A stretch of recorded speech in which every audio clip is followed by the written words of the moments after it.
of this thing is that this isn't supposed to be cancelable, or I mean, I don't fucking care, Nice. like whatever. Not like I can get canceled. I'll just tell my boss to fuck off. You are the boss, right? I know. I was painting Warhammer at work today. You were painting Warhammer at work? Oh my god, dude, that's so funny. So I was supposed to have an employee work today, Yeah. but her kid was sick, so I was like, okay, I'll just sit in the shop and man the station. Oh damn, okay, nice. So I just brought some models to paint. Here, turn your camera on and off. Yeah, turn your camera on and off real quick. How do I turn it off? Yeah, let's see. There you go. Discord's kind of finicky. Like my last guest was totally fine, but the one before this, like, it just didn't work. God damn it. It's okay. It'll come back. Hello. What's up, Teacup? Good to see you, dude. Yeah. Depends. You have a beast of a PC, don't you? You have a pretty nice PC. Let me disconnect. Yeah, sometimes if you like just disconnect the webcam. Yeah. Just disconnect the webcam, then plug it back in, and then click the thing. Your mic works, which is great. That's all we really need. Devices, camera. There you go. Yeah. I need to find out a way to just do this. I think with just like a Zoom meeting. Testing, Just to. let's check. Testing. No, your mic is fine. I can hear you. Your mic is fine. Device, microphone. Oh. Okay. No, he's deafened. Testing. No. It says you're deafened, Michael. We can still hear you. I know, we can still hear. Wait, but it says he's deafened, though. Yeah. Michael, can you hear us? Yeah. Oh, I think he's in, like, the settings or something, checking that. What's up, Bob Ross's, dude? Oh, wow, dude. Thanks, Obama. Oh, you're stuck in bed? Oops. All right, one sec. We're getting our friend back. Let's get him back. Let's get him back on the stage. Can you hear me, Michael? Michael. Not everyone is as knowledgeable about what Discord is. One sec. I can just call him though. Let me just call him.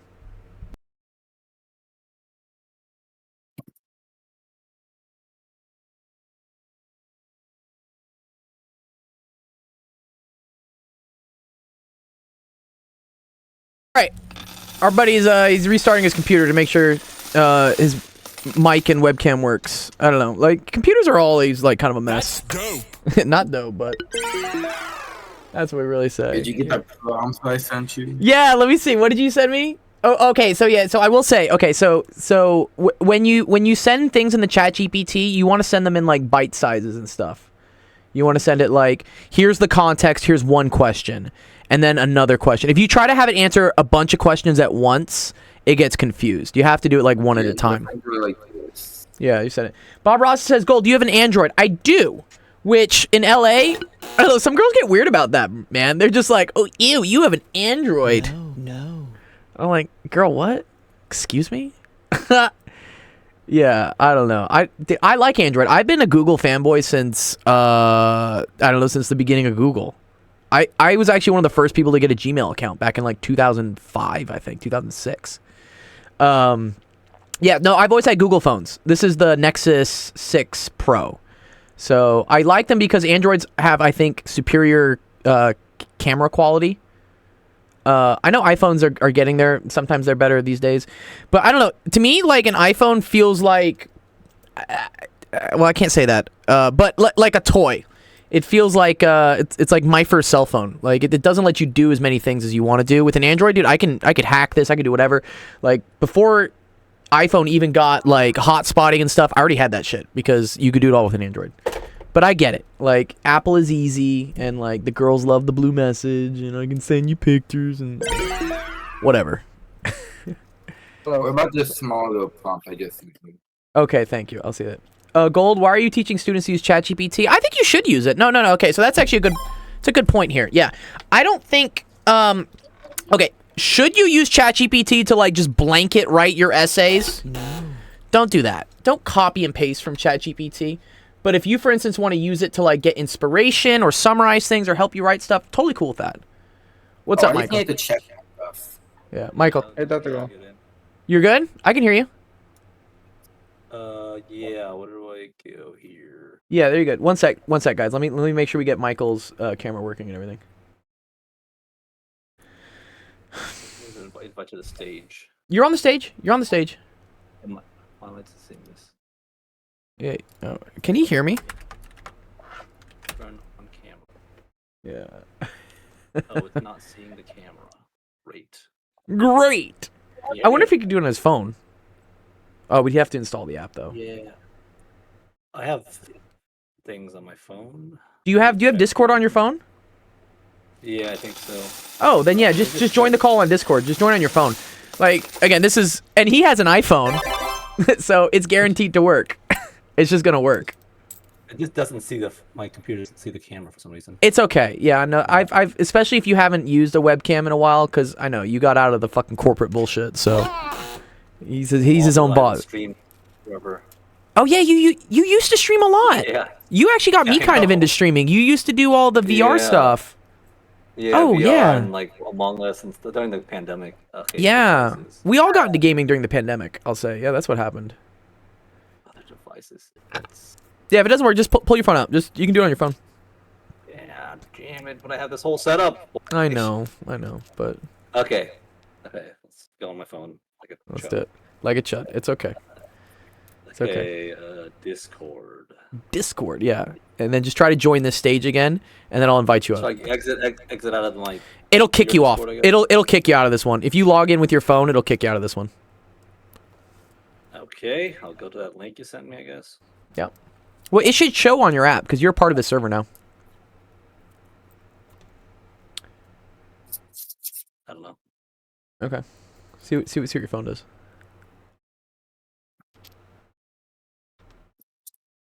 Invite. Accept invite. ChatGPT knows nothing about books. Does it not? I feel like it does. If you give it the book, it can summarize it. Like you can literally dump a PDF on ChatGPT and it'll do it. Oh, I have a PDF. I can dump it to you. Yeah. If you want to give me the PDF, I can literally be like, "Hey, ChatGPT, here's the PDF that I need you to summarize," and it'll do it. Like, and it can be hundreds of pages. But yeah, send me the PDF that you need. And again, like, don't use this to blanket, just like copy paste like what an answer is. You want to use this to like summarize something, get some ideas, and then put your own words into like how you use it. It's the same thing as a calculator, right? Do you think I'm gonna use like a fucking slide rule or something to like figure out the square root of like 2 or something? Well, I know what the square root of 2 is, but you know, like square root of like big numbers. No, use a calculator. But you still have to know when to use a calculator and like how to use it. Like those are still very important. What's square root of 2? Do you guys even know what a slide rule is? Oh, I gotta show you guys. I'm gonna show it for people, dude. Slide rule. This is a slide rule. This is how they used to do math, like calculations.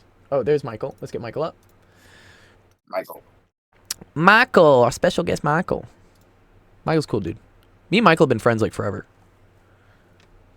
Yeah, your mic's off, Michael. It says, there you go. Now? There you go. Alright.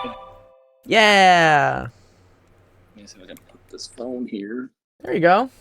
Yeah. Awesome, dude. Yeah, and then be in like the center of it, I guess, as much as you can. There you go. Yeah, you can see that, right? Yeah, I guess. Okay, cool. All right, let me boost your volume a bit, and then we'll kick it off. All right, but anyways, yeah, this is a slide rule, guys. Okay, cool. All right, let's start it off. All right, welcome everyone to the Golden Hour AMA podcast. My name is Dr. Gold. This is Actual Education. Streams helps you out with math homework, science homework. But today we got a very special guest. We got Michael Nguyen in the house. That's dope. And he's gonna answer all your questions and maybe give you guys a little bit of insight into how life can work. You know, after you go through like the engineering college stuff and whatnot. You know, Michael does a lot of dope shit. Actually, I had to remind you, Michael. Right? You're like I sound really dope. Like you are dope. Debatable. Okay, here. How about I'll let you talk. You just give like quick like 1 or 2 minute like summary like who you are, what you do, and then we'll start getting into some questions. Okay. So I was born in Los Angeles, California, funny enough. Lived there for 10 years, moved to Texas, where I met Gio in the 3rd grade. And I basically lived in Texas ever since. Went to college at Rice University. 4 years, Bachelor of Civil Engineering. Got my degree, immediately knew I did not want to be an engineer. But as a good, productive member of society, innate I was like, I need to get a job. So I got a job in oil and gas. I did that for 8 years. It sucked, but it paid the bills and let me buy a bunch of dumb stuff Yeah. and had a lot of cool experiences. Then the pandemic happened, and basically I was let go of my job, and they gave me a what do you call it? Severance package. Severance package. And Yeah. okay, I could get another job like I've always done, or I could take a gamble and become my own boss, so to speak. And at the time, my uncle was trying to sell his dry cleaners, and I was like, "Well, I have some money from my severance package and from my savings." Uh-huh. And I decided to buy his business at like nice. an all-time low. It's basically Fire sale discount. Yeah, fire sale, exactly. Hit that mystery box. Anyways, yeah, I've been doing that ever since. That was in 2021, Mm-hmm. I believe. So I've been doing that for like almost 3 years now. Oh wow. Okay. Cool. And in that time, I've also opened a second location for the dry cleaners, Nice. as well as bought some real estate with my brother. Oh yeah. What's the name of your industry? Sorry. What's your real estate company called? So our holding company is called Gold Life. I love that, dude. funny That's too enough. fucking good. That's too good. Funny enough, yeah. So I got the blessing from the Gold Father, Oh, of course. and that's what me and my brother are doing as like a side gig, as a side business venture. So yeah, that's me in a nutshell, I guess. Nice, dude. In my professional, I guess, career. The professional career. Yeah. We'll go into. You have a lot of really fun hobbies, and I think as we've known each other for, is this like 2 decades now? Maybe 3? Fuck, where are we? No, we're not at 3. I'm not that old. So we're like 9 when we met. So we're old, but we're not 3 decades old. We're like 2 and 3 decades, but 2 and some change or something. Yeah. I've known you longer than I haven't known you. Let's say. Yeah, I've known you longer than I haven't known you, and which is longer than I've known myself. Yeah, I knew Gio before he knew himself. That's a good. Yeah, that's a good one. I like that. Yeah. Oh my god, dude. Okay, cool. Here, let's start off with the first question we had from one of the students. Let me see if I pull them up here. There we go. Let me see. Who's the first one? I think the first one was Not Your Friend. Yes. Okay. Not Your Friend is asking, how did your degree in engineering, university experience, and your diverse range of hobbies contribute to your entrepreneurship and the success of your business? Interesting. So let's say. Oh, one sec. Whatever this internet. So basically, as a kid, I really liked doing things that involved my hands. So like tactile stuff, building Legos, martial arts, painting models. Yes.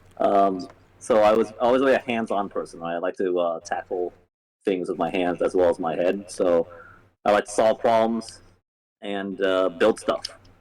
So the logical step was, okay, become an engineer of some sort in college. That's what an engineer is, right? So it's a safe bet. Yeah, I mean, and it pays well, right? Yeah. Your parents tell you go be an engineer. Yeah, no doctors. I didn't want to be a lawyer. So the logical choice was to be an engineer. Yep. I went through the full program, and I was like, man, I don't want to be an engineer. This is it's not.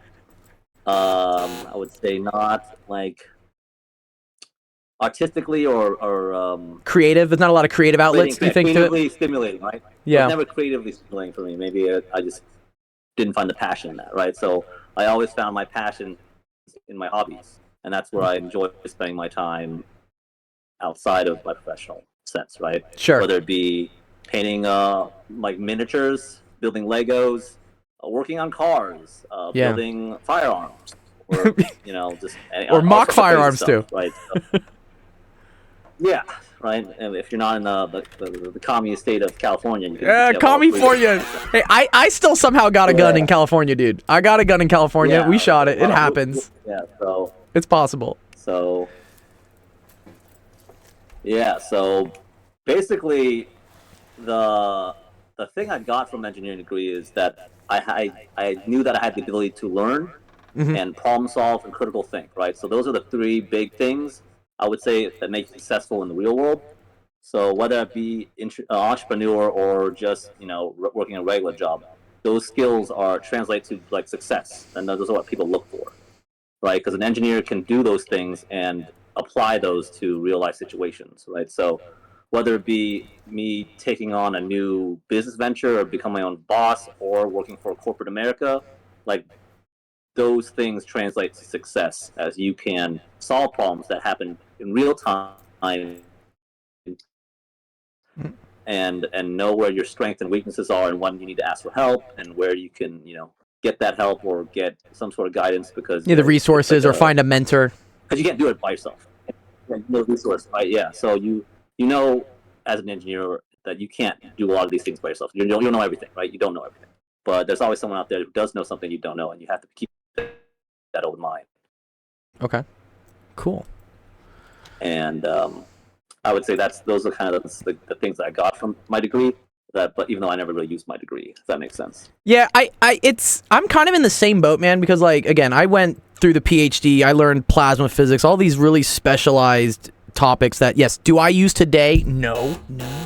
But right. it's the process, it's the learning discipline, it's learning like how do I take a problem that hasn't been solved before and like attack it, in your business, I'm sure we'll go over this later, but like you probably like things come up and there isn't chat GPT, there isn't Chegg for it, like you have to figure it out. and that's something like you've built, right, in being an engineering program. Yeah, so like from my engineering program, I just basically like I would say I learned that I could learn, right? Okay. And then when I went to work in the workforce right after college, like none of those things I learned in college I used at all, really. Yeah. Like anything you really learn, you need to know, you learn on the job. Yeah. And they don't really teach you that much, right? But what they prepare you for is like, does he have the ability to learn, like critical think, problem solve, and have those things, those skills ready for when you do enter the workforce, right? And so that, in a sense, I guess it prepared me, but I didn't get like an engineering like certification. What was your specialty in? Like when I think civil engineer, I think like some dude knows about like, concrete. Like you know a lot about concrete. Yeah, so it's like infrastructure and urban planning is like my specialty in civil engineering. So like I understand like how they calculate like traffic flow and like city planning like that, and like building foundations for stuff like that. It's like just some bullshit. Weird shit that's like bullshit. It's bullshit. Yeah, just some bullshit stuff. Like to be honest, I got the civil engineering is the easiest, I believe, of all the engineering degrees, and that's why I picked that one. I think environmental engineering is one of the easiest ones, or at least has the cutest chicks in it, right? It's like a subset. It's like a subset of civil. Oh, it's still within program. Like this. It's within the civil program. Oh, okay. Yeah, so at Rice it was within the civil program, so I could have like specialized in civil, like environmental engineering. Sure.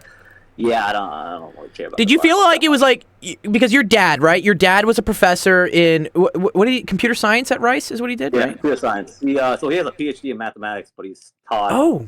Computer science. He's self-taught, and then he taught computer science. Oh, that's very cool. Oh, I didn't know your dad had a PhD in math. Yeah, because at the time there was no computer science. Oh, there were no computers. And yeah, there was no, yeah, exactly. Math, and so he taught himself computer science after getting a PhD in mathematics. That's super cool. So, but do you feel there probably was a little bit of pressure? Well, we all went to like a big science high school, right? We were all in sciencey classes and stuff. There was kind of this, and also we were like the oldest children per se. I mean, Deanne doesn't really count; she gets to make whatever she does. Like yeah.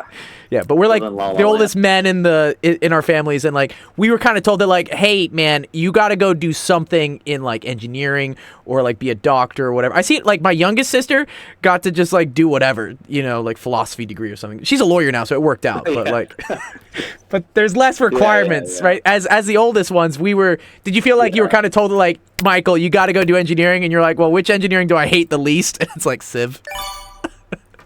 No, it's like it was weird because yes and no. I would say there was pressure to be a contributing member of society and not be like a complete degenerate. Okay, like, I sure. couldn't go. I don't know if the first on here, but I can go like you can say whatever the fuck you want. And fuck around. I can go fuck about like my sister did, right? Like let's say Deanne, my sister's name's Deanne. So Deanne. She pursued she was also in the STEM field. She went to the same high school. What was her degree? Sorry, what did she do at Rice? So she started off in chemistry, right? She started off chemistry. Chemistry, okay. My parents were like, oh, maybe go pre-med. Classic pre-med. She did like yeah. She got a more or less useless liberal arts degree, and went off to Asia to teach English. Right. So in that sense, I had the responsibility. Like, okay, I can't do that. Yeah. As a man, I felt some sort of like duty or responsibility. Like, okay, I need to make money and not be a burden to my family. So, I was like, okay, I need to get a job. I need to get a job. So I gotta use this. I don't want to be an engineer. So what can I do to make money with my degree? Yes. And so that's why I chose engineering, because I know people would hire engineers. They always need. That's smart. Yeah. Whether it be for the degree or for their mindset, right? So yeah. You with engineering degree, you can do anything. You can go into marketing. You can go into finance. You can do whatever. Like people like that you're an engineer. Even though you're not doing anything. It's like a badge. It's like a certification of like, hey, this guy knows his shit. He's gonna work hard and he'll figure things out. Right. Yeah, he can use his brain. He can figure it out, because like I said, like none of the stuff you really learn in college, you're not gonna use your differential equations and organic chemistry in the real world unless you're a professor or Walter White or you're pursuing that further, like in a medical sense or teaching sense, right? But like in a practical, for the real world, for most people, right, you're not going to use differential equations. You're not going to use plasma physics, theoretical physics, string theory, all that stuff. Like, you really don't do that. That's stuff you learn so that you know how to learn. Exactly. Yeah. It's like going to the gym, right? So you like to go to the gym a lot. I like to go to the gym a lot. I say like, at the gym, am I ever going to have to bench press like 2 plates in the real world? Like, no. Right? But it builds you up to do it. Right. Yeah. Nice. Okay, cool. It builds strength and it builds character, discipline, all that great stuff. Nice. Yeah. All right, dope. Here we go. Let's see. Saint, his question is, what was something in your life that led you to want to do civil engineering? I think we answered that. We know why. Is there anything? Oh, this is a good one. I always like these questions. I like Legos. Yeah, he likes Legos. Okay, so that's kind of like civil engineering. Yeah, building stuff. He said, is there anything you would have done differently in your life? And then what would be the best piece of advice you would give someone who wants to own a business? Saint has talked to me about this. A lot of these kids in my Discord are very cool. Like, they want to be business owners. They want to be entrepreneurs, but they don't really know where to start, So yeah, maybe let's do those first 2 things first. Like, what advice would you give to a kid? You need capital. You need money, right? That's the basic, the root of all evil, so to speak, right? You need money. It's a tool. To either buy a business or start a business, right? Those are the 2 things to become a business owner or entrepreneur, right? It's easier to buy a business, but it costs more money up front. Okay. Whereas building a business may not cost as much, like an established business, right? You buy one, you that's where you can guarantee like cash flow and profit, right? So that's when buying a business that's why buying a business is easier, right?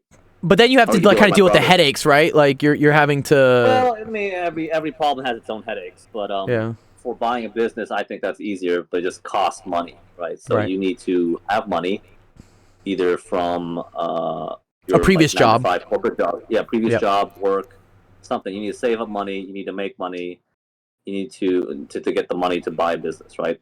Yeah. Or you develop skills to create a business from the ground up, right? Get funding, stuff like that, if you don't have money.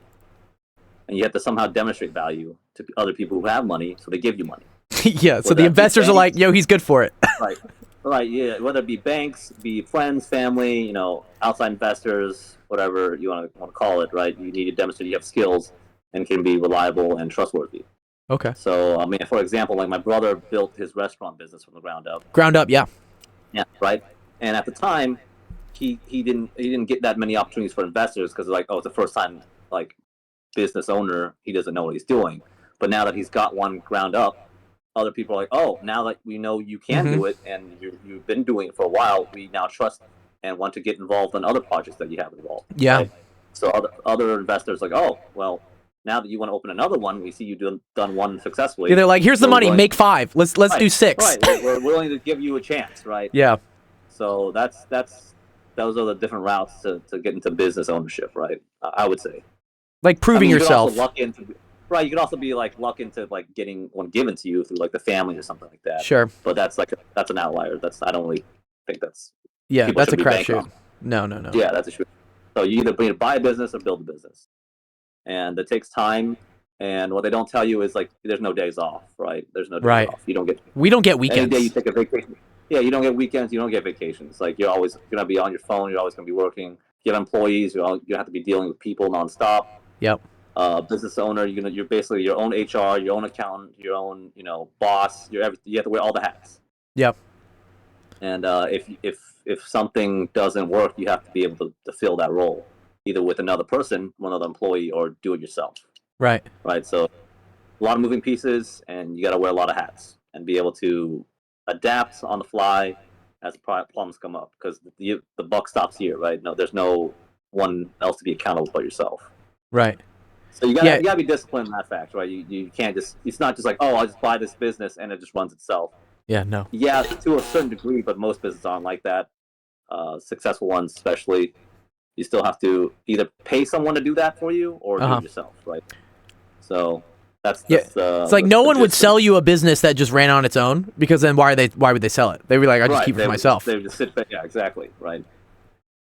Yeah. So you're always gonna have to do some work, I guess, for it, right? Yeah. No, there's always work. That's right. Either on the front end or the back end, right? You can do all the work on the front, like automate things, hire employees, right? You still got to put all that work in, and then eventually, right, it'll pan out to something that they could be more passive. But yeah, most businesses, even though it's passive income, unless you have it set up a certain way, like there's no real passive income like that for a business. So maybe like leading into his follow-up question here. So within your business, within your dry cleaners business, what's the biggest challenge you've had to like face, and like how did you get over it? It's dealing with people. Dealing with people, yeah. Yeah, so I'm like an introvert by nature. I'm not really like an outgoing people person. I would say I'm not the most personal person. But you're very extroverted by like like the things you do. Like you're very like. Yeah, but I might find things I'm interested in. I pursue those with like passion. But right. When it comes to like in the professional sense, I'm not like your salesperson. I'm not the person that goes cold calls door to door, that stuff. Yeah, and, like, I hate that stuff too. People, right. So I always had to in HR. I mean, in corporate America, I always had like HR deal with that kind of stuff. Right. I don't have to deal with that stuff. But dealing with people, that's the biggest one. Either it be your customers or with your own employees. Right. That's the biggest challenge. I see. The human aspect of it. So how did you get over it? Do you think it's just like it's an experience thing? You just got to do it a lot, and then eventually you figure it out. Yeah, you gotta be willing to put your foot down and know when to like stand your ground, but also you have to know when to like pick your battles, and then know like which ones are really worth dying on, which hills are. Yeah, which hill do we die? You gotta take the ego out at a certain point. It's all about logic and business and money, right? Bottom line, like what things will make the bottom line increase the bottom line, right? Okay, if I pay those employees more, they'll be happy, but then I'm gonna make less money. Right. Okay, it's a balance. Right. So you got to think of that way. They're always gonna want more money, right? That's just how it is, right? Capitalist. Yeah.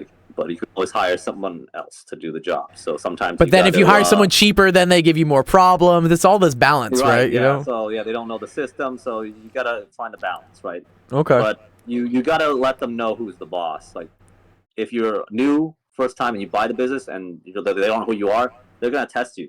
Yeah. They're gonna test you, and you gotta let them know that you're the boss, right? Because they're not used to that dynamic. And if people can get away with something, they will. Yes. Dude, I noticed that even in my Discord, like if I set up a challenge or something and like kids will see like, ooh, I could like Photoshop a screenshot or something. Like I'm like, no, like I get it. Y'all will always try to find a shortcut. You're always going to try to find a shortcut, but sometimes you actually just got to do the work. Yeah. I mean, I would say just humans or animals are innately lazy or efficient to a degree, right? Yeah. Do what they can until they don't have to. Right. So if, the path of least resistance kind of thinking, right? Yes. So you gotta every now and then put your foot down and let them know it's like, hey, that's not acceptable. Yeah. Hey, I write the checks, dog. Like no. Right. Yeah. You're like at the end of the day, like you're replaceable. Like as bad as it sounds. Yeah. They're replaceable, right? Like, and you're the reason that they have a job. Yes. Right. you pay their bills, so to speak. Yeah. It's a weird power dynamic thing, but Mm-hmm. because like before when I was just working in the corporate, it's like, okay, well, I just do this job, I just show up, and I Right. collect the paycheck. You have kind a of thing. schedule. It's set for you. You come into work. You clock in, clock out, take your check, whatever. Yeah. Right. Yeah. So if like I only have to deal with like a certain amount of people within my purview or my Sure.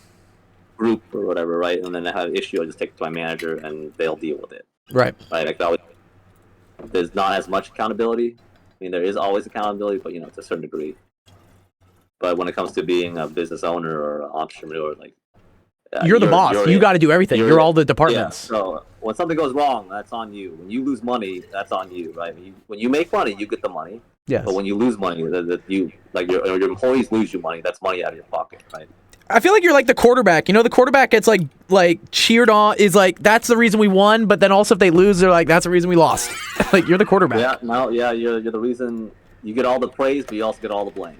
Yes. Yeah. It comes a little give and take. Cool. Yeah. Good. I mean, that's the perks, right? You get to reap the rewards of your success, but also when there's failure, it's on you. Right? It's all on you. Yeah. Yeah. You have to be responsible, accountable, right? And yeah, that's the business aspect of it. Business so to mindset. speak. Nice. All right, Yeah, let's see. mindset. Half Alpha has a question. He says, "What's your opinion on architects?" Architects, they're like artists. Yeah, they're like artists, right? Yeah, they just make engineers work harder for no reason. Bro, there's so many memes about this where it's like, like the architect says, "Hey, make it look like this," and then the engineer's like, "Bro, that's not fucking possible." That's not possible. Yeah, it just makes people's life difficult. It looks cool. I mean, there's like the design aspect. I mean, I can appreciate architecture, but yeah. Yeah, this. It just makes engineers' jobs difficult. This is the picture I'm talking about where it's like this. It's like they're like, "Yo, design the house like this." The architect's like, "The fuck, dog." Yeah, Civi. It's like, no, dude. Oh man. Yeah, it's too funny. My friend Chris Ranke, did you ever meet Ranke? Yeah, he was in high school with us, wasn't he, Chris Ranke? Yeah, we went to the same high school. Yeah, well, yeah. He was an architect, and I remember we were actually roommates. He was my roommate first year in college, and he would make these like ridiculous I swore, I'm like, bro, what's your degree in, dude? Because like I just see you doing arts and crafts all day.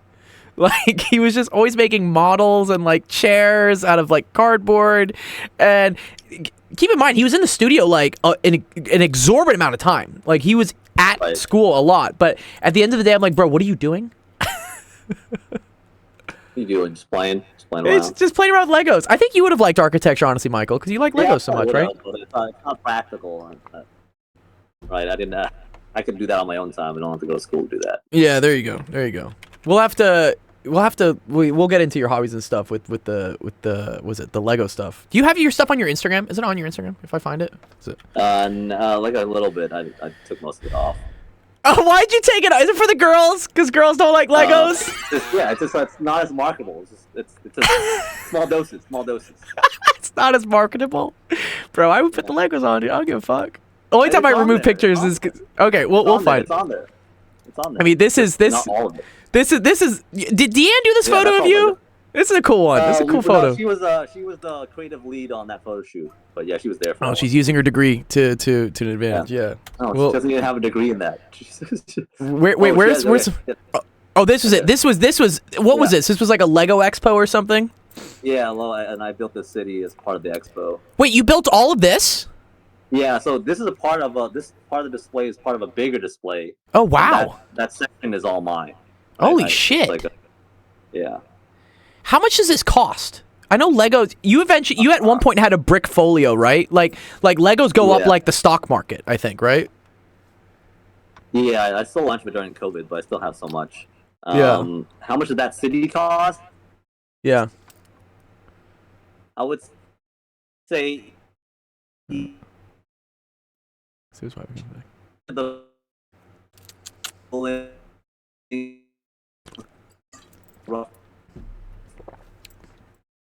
bum. Maybe his Wi-Fi's cutting out. $200 to maybe. Say again, Michael. Yeah, you're good. $200 to what? When do you get his Wi-Fi to work better? Am I cutting out? What? Yeah, you're good. You're good. At? You're good. You're good. You're good. It's coming back. Okay. Okay, good. Think you're good? Yeah. Yeah. Okay, so how much did you say? How much was it for the town?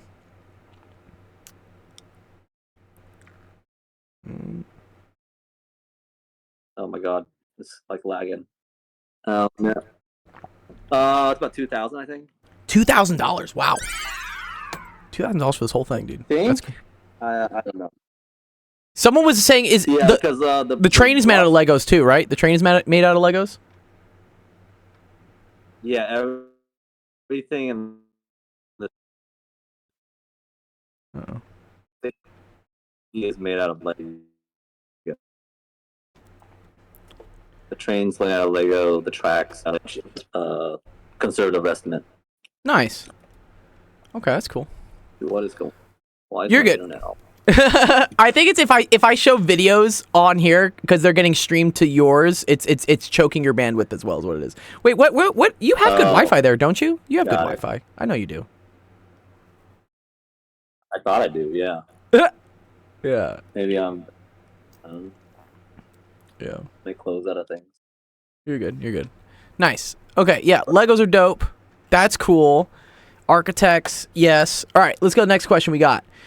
Ooh, Nick's. I like Nick's questions here. He says, if you were able to go back in time, what advice would you give yourself? Okay, let's start there. If you were able to go back in time. I think we got to pick like an age, though. Like, what age would you go back to yourself? Yeah, how far are we going back? Because if I could go back in time, I would say don't buy a Lambo and buy a house. No, buy Bitcoins. Buy Bitcoin. Buy lots of Bitcoin. Or buy Bitcoins, but sell before the crash. Yes. Yes. Yeah, there you go. Right? How far are we going back? Because like I can go back to my 3rd grade and say, like, hey, save that money and buy a house instead of buying a Halo 3. I know Halo 3. I should have been in a real estate game. Halo 3 gave us a lot of enjoyment, though, dude. Halo 3 gave us a lot of fun. True. Yeah. Or it was Halo 2 I played with you, I guess. I didn't play Halo 3 with you. Halo 3 is on the Xbox 360, right? Dude, Penn Center says there's a Halo 3. Bro, there's like a Halo 9 at this point, isn't there? Yeah, but the game to play is Helldivers 2. Oh, Helldivers 2. Yes. Yes. Is that game free, by the way? Is Helldivers 2 free? It's $40. It's only $40. Oh, okay. That's not bad. Okay. Yeah. And is there like cosmetics that I'm going to buy in the game and like end up blowing a bunch of cash on? Yeah, there's like, I don't know about that, but it's, I don't know. I don't play it, but I've heard that's the game to play. Yeah, okay. Yeah, Helldivers. I've seen a lot of streamers on Twitch with this. It's actually kind of cool. You can always go to, like, what's the top game on Twitch right now? And it'll tell you. For a while, it was Pal World, actually. Yeah, I saw that. The Pokemon with guns. Did you play any Pal World? Did you play any of it? No, I don't really play. I don't have time to play games. Why do you not have time to play games? Is it because of your business and then your other hobbies that you have? Yeah, so I usually like hobbies that I have something to show at the end of the day. Okay. Right? Whether it be Legos or, cars or guns or whatever, right? I like to have something physical. Something tangible. You're like, this is... So you don't count, like, the achievement unlocked on Xbox as something tangible? No, cause it's funny you say that because, like, people play, like, Grand Theft Auto where, like, they get money, they get houses, they get cars and guns. It's like, I'm already doing that in real life. I don't need to play a game to do that. So if I play a game, I'll have to want to do something I can't do in real life. Right? Yeah. So... Yeah, but my wife's pretty dope, like you said, so I don't want to play games to do those things. Right. Kids, I guess, they don't have access to these things yet, so, like, the video games is kind of a way to, like, do it. Yeah, exactly. I mean, you're like role-playing. As a kid, I couldn't do that as a kid, but now as an adult, I can do those things. I mean, you had a ton of airsoft. You had an absolute, like, armory of airsoft guns, I remember. I still have all that stuff. So. You still do? Yeah? Yeah, I still have a closet full of guns. Yeah. And fake guns. I mean, real guns and fake guns, yeah. Penn Center's like, oh, he has guns? Yeah, Penn Center is from Canada, which I think is probably harder to get guns in Canada than it is here. They're trying to ban, like, handguns at this point. They're like banning all the guns in Canada. Man. So that's a mess, dude. Trudeau's not the best, I hear. Yeah. Michael lives in Texas, Penn Center, so, like, and we knew each other from Texas, land of the free. So, like, yeah, you can... Yeah. You get basically you get gifted a rifle like on your 18th birthday, basically. A musket and a Bowie knife. A musket and a Bowie knife. Remember the Alamo. Yeah, remember the Alamo. Yeah. All right. Nick says he wants to go to trade school. Oh, this is interesting. So yeah, there's a lot of debate now these days about trade school. What do you think about trade school? Do you wish like you had gone to trade school? Yeah, I don't know if I would be going to trade school. I don't know what trade I would do. Right. But I would recommend that over like a traditional 4-year college, especially with the prices they're charging these days. For yeah, it's nuts. Degree.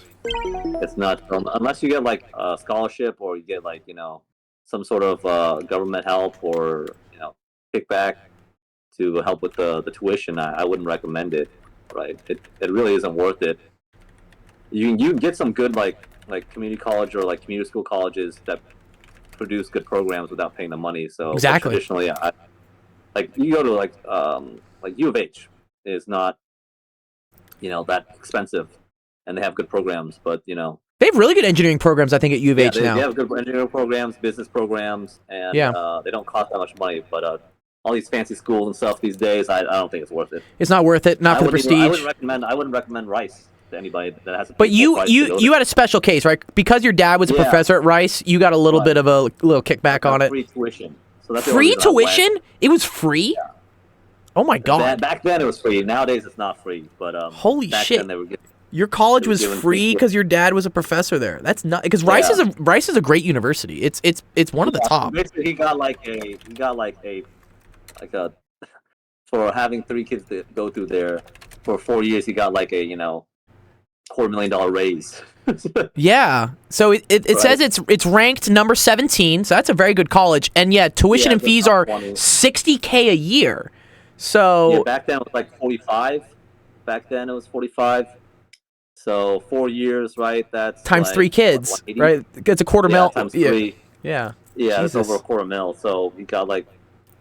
That's the reason why he stuck around. He's like, I gotta get my kids through college.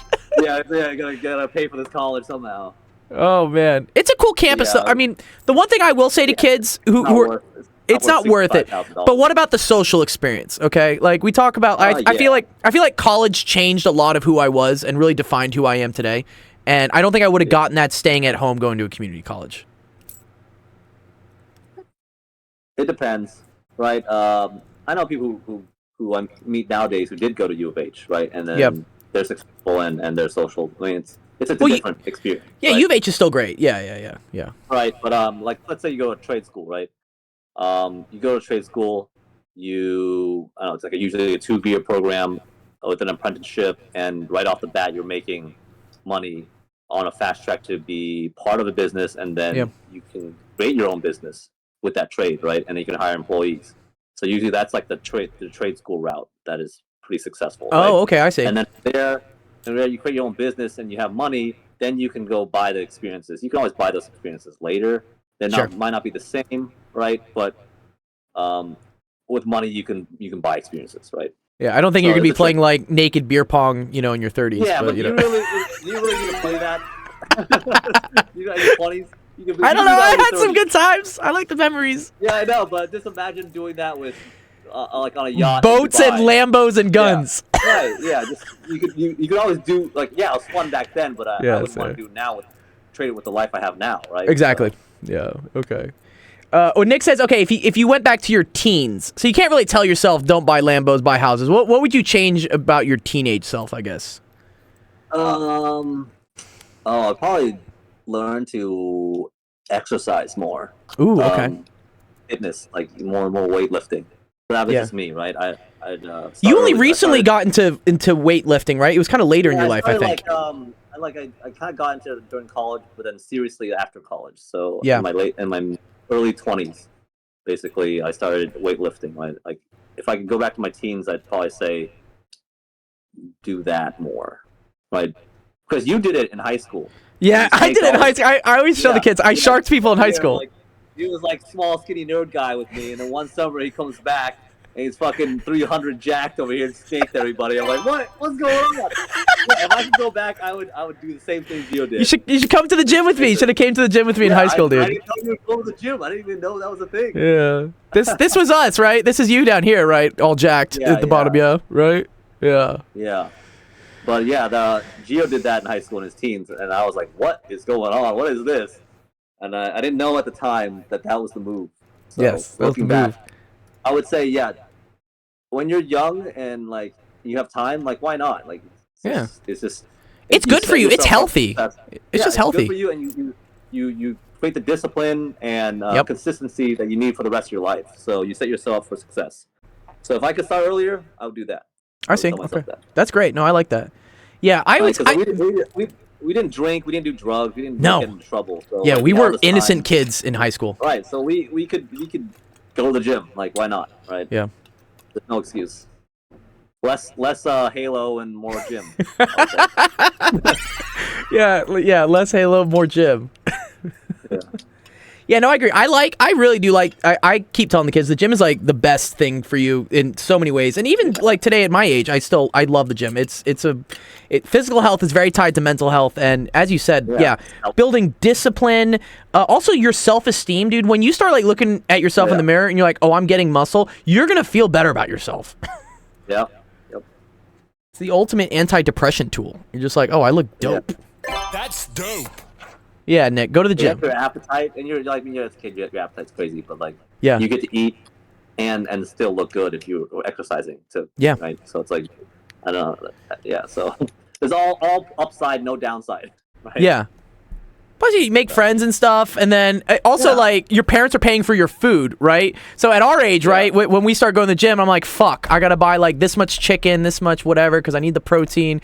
But when I was a kid, I'd just be like, Mom, I just need more salami. I'm hungry, Mom, and then they'll feed you, right? Yeah, or the classic, the Wynn family Costco runs. Yeah. Yeah, you're good. But yeah, that's what I would tell myself in my teenage years. I like that, dude. Okay, with all the things you've done, is there anything else you want to do now? Yeah, so you've done a lot. Like, what's kind of on the horizon for you, Michael? What would you want to do now? I mean, I want to buy another property this year. I want to buy another car this year.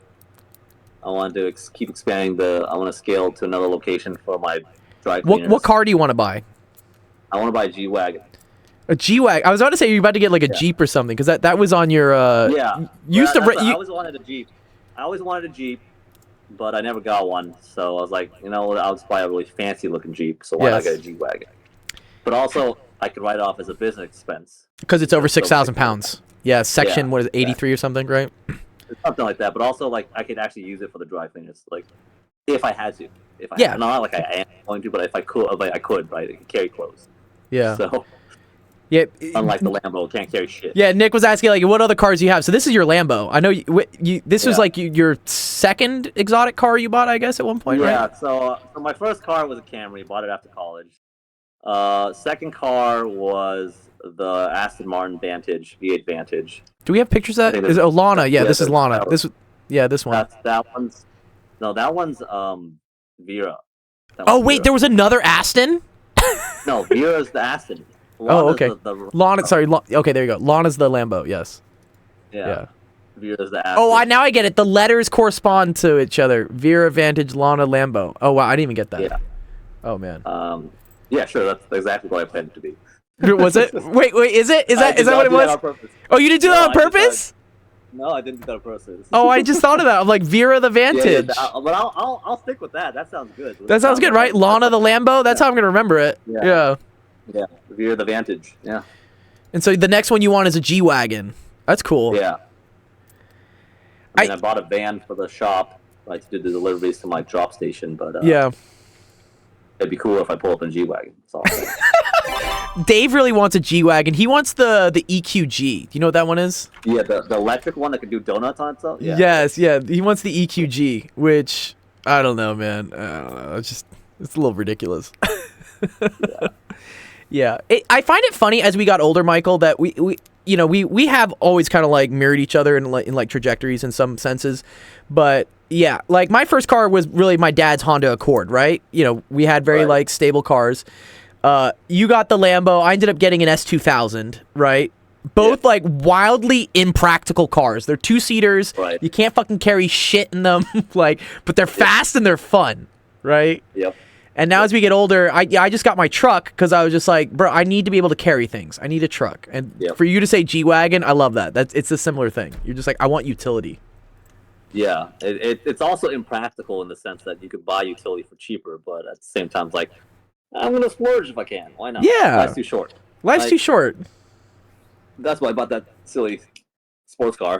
It's like, life's too short to drive a boring car. So. Well, and also I say, like, because I see this with some of the clients I teach, you know, they have very rich parents, and the kids are always trying to get the parents to buy, like, oh, go get the new Porsche, go get the new Bentley or whatever, and they're just like, no, I'm too old to, like, sit in these very low cars, or I guess the Continental, it's not comfortable. It's not comfortable. So as you get older, you don't get to enjoy these cars, anyways, because they are uncomfortable.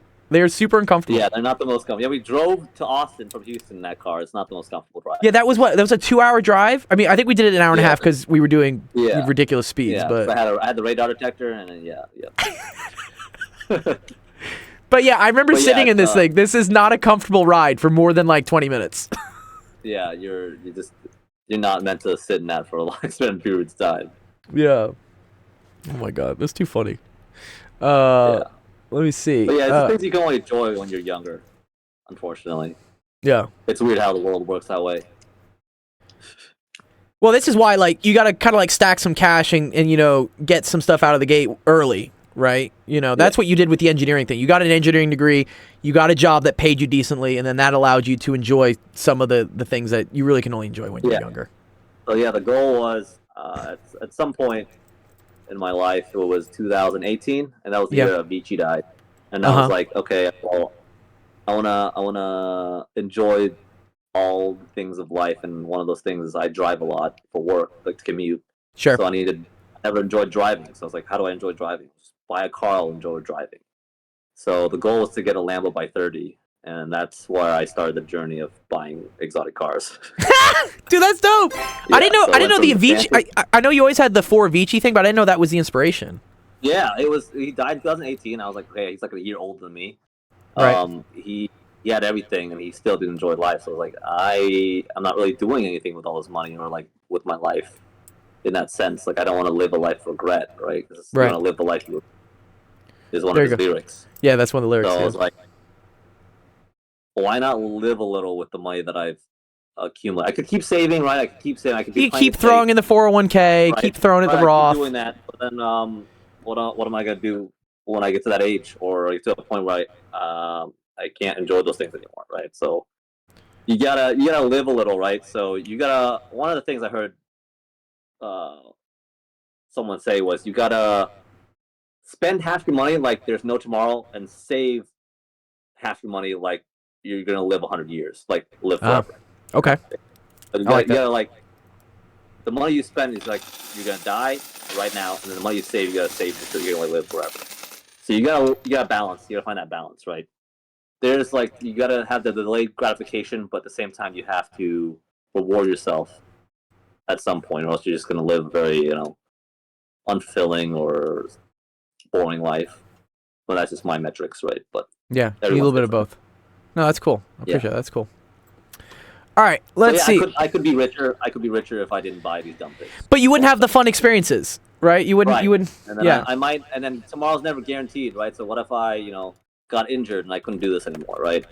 Right. I wouldn't want to live a life of regret where I was like, I wish I did stuff with my life when I can.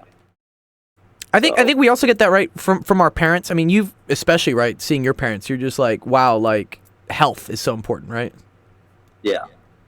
So without that, without health, you have nothing. Right? It doesn't matter how much money you have in the world. If you're not well or you're not able to do things, then none of that matters. Right. Right. They always tell me, well, you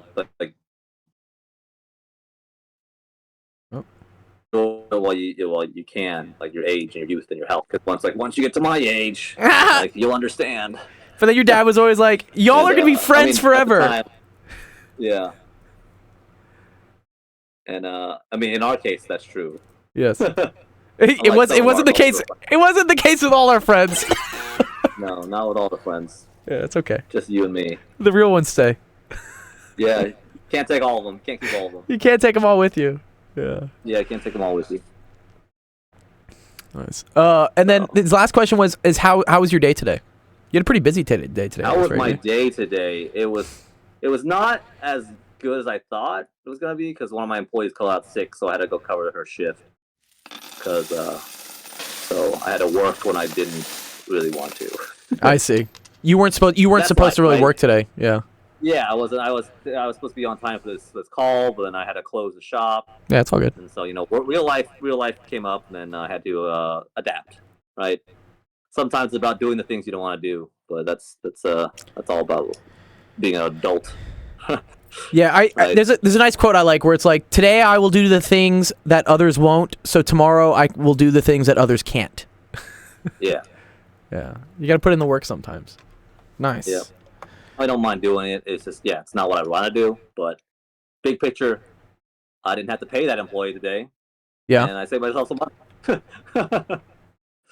So it helps with the bottom line. Yeah, I have to put the work in. I could use that time for something else, but Sure. That's life. That's life. All right, Taco Cat says, what classes do you recommend to take in high school? And then who inspired you to do what you're doing? Who's like your inspiration? I like that. That's a good one. Let's see. So what classes do in high school? So, I think maybe like a computer science class is probably a good idea, right? These days. Yeah, probably. That's probably good. I hate computer science, even though my dad taught it. But computer science is good. Math is always good. Math is universal, and anywhere you go, math is used. And you need to take math classes. Learn to like to do the things you don't like to do. So if you don't like math, enjoy doing it. Find a way. Find a way. Yeah. Right? Because then if you do enough math, you just end up in a Lambo somehow. It's weird. It's weird like that. This is what happens if you do enough math, kids. Just keep doing math. You'll get the Lambo. Yeah, because you can work out like what I need to do to afford one of these. Yeah. And how long do I do that for? That's math. all math. It's all math. Yeah. All math. You actually have wait, is this Lambo from California? Is this the one you came out to see with me, or that was a black one? So, well, that one's a different one, the one I came to see. That one's in San Jose. I bought it in San Jose. Oh, okay. California. No. I think it started out in Newport Beach, and then I bought it when it was in San Jose. Wow. Yeah. Yeah. That's a California car, through and through, though. Through and through. Imported to Italy, straight to California. Straight to California, yeah. Tacos, I'd say, who's your inspiration? Do you have any like? Who's my inspiration? Yeah, who's your inspiration? I would say my parents are my inspiration. My family. That's good. That's good. They're like my biggest supporter, but also like they keep me grounded, right? Like as hard as my life is, it will never be as hard as they had it. Mm-hmm. So they escaped Vietnam during the war and they lost everything, right? So it would be a disservice for me to not succeed with all the help and head start and opportunities that it gave me, right? So compared to what they got, because they got motivation. They got nothing. Yeah. they had the cars, the houses, the property, the businesses in Vietnam. Then the war happened and took everything, right? Yeah. So, like at the end of the day, like my life's not that hard. Like I don't have to fucking worry if a bomb is gonna land on my roof like anytime soon. Like yeah, it could happen, but not like it did in Vietnam during the '60s. So, it's a good way for me to keep grounded and like keep perspective. Like, oh man, I had a hard day at work. I had to go in. I had to fucking lift some bags and do some work, but I didn't have to worry about my next meal. I never had to worry about a roof over my head, right? So I'm very privileged in that sense, but then I have to keep in mind like my parents and my grandparents, like they gave up everything for me, so it would be a disservice for me not to do my best and then try to do more with my life. Nice. I like that. Parents. So this is great. I would say that's my biggest motivation. Yeah, biggest inspiration, motivation. Who's your biggest celebrity inspiration? Like, person's not your parents. What? Is it Ty Lopez? Is it Ty Lopez, bro? Ty Lopez, dude. He was on. You met him. Dude, he took down his video of me teaching him math. I can't find it on YouTube anymore. Yeah, people don't know. I taught Ty Lopez. I tutored Ty Lopez, but like the video, he took it down. He took it down. You don't have a copy of it or anything? No, I have a check. I have the check he wrote me. Like, if people ever doubt it, I'm like, I have the fucking check. You should probably ask him. He was like, "Hey, do you have that video still?" He probably still has it somewhere. Yeah. Maybe one day I'll get to the point where I get Ty Lopez on this show, and I'll be like, "Bro, do you remember me? Do you remember me? I taught you fucking fractions, dog." Yeah. Decimals and fractions. Proportions, or what is it? Yeah, something like that. Yeah. But celebrity. Yeah. My favorite celebrity. Well, like celebrity inspiration. Like, is there a celebrity of like if you could switch shoes with him right now, you'd be like, I want to get in that guy. But and don't say just Elon Musk because he's got a ton of cash. Like whatever, we get that. But you know. I would say like Joe Rogan would be a pretty cool celebrity. Ooh, yeah, he's cool. Because he meets a lot of interesting people. He talks has this podcast where he just talks, right? All he does is talk to interesting people. Right. Like it doesn't matter what their politics or their views are, he just talks to them. And I think that's interesting. But also he's a big MMA guy. Yeah. And I'm a big MMA fan, so he does martial arts, and so I can relate with that. So and he's pretty funny. I think he's a funny comedian. So I think his life's pretty cool. Yeah, his life is dope. Yeah, he likes cars, guns, martial arts. Wait, you've never been hunting? I've never been hunting either. How are we both gun owners, but we've never been hunting? It's on my bucket list. It's on my bucket list, but I don't have the time to just take off and disappear into the woods.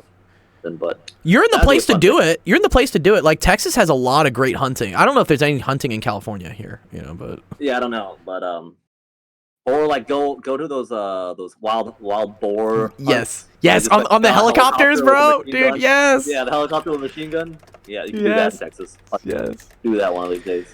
Yeah, those that don't know, like there's a big problem in Texas with these boars. These boars, they're massive pigs basically, but they tear up the fucking terrain. They like destroy the land, and they attack livestock too. Oh, do they? They attack like the cows and stuff. Yeah, they're very aggressive. They're very aggressive. Yeah. Damn. Yeah. Yeah. So. So they do this thing, and so they need people to like take these boars out because they're a problem.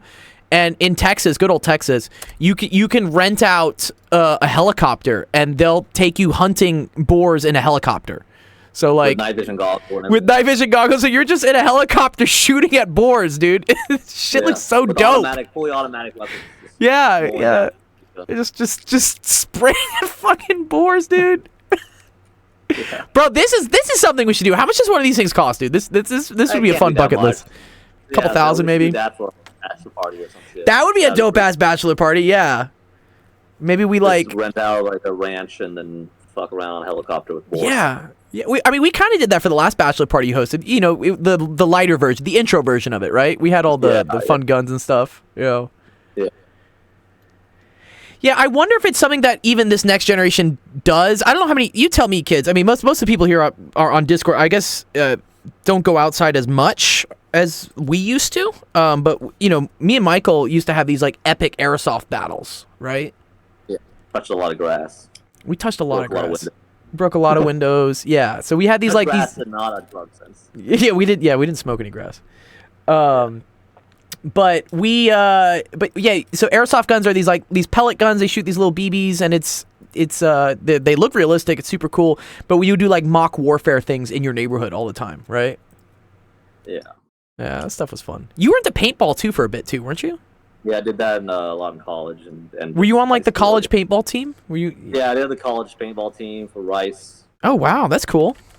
We played like UT and A&M and stuff like that. Oh no way. The collegiate paintball league.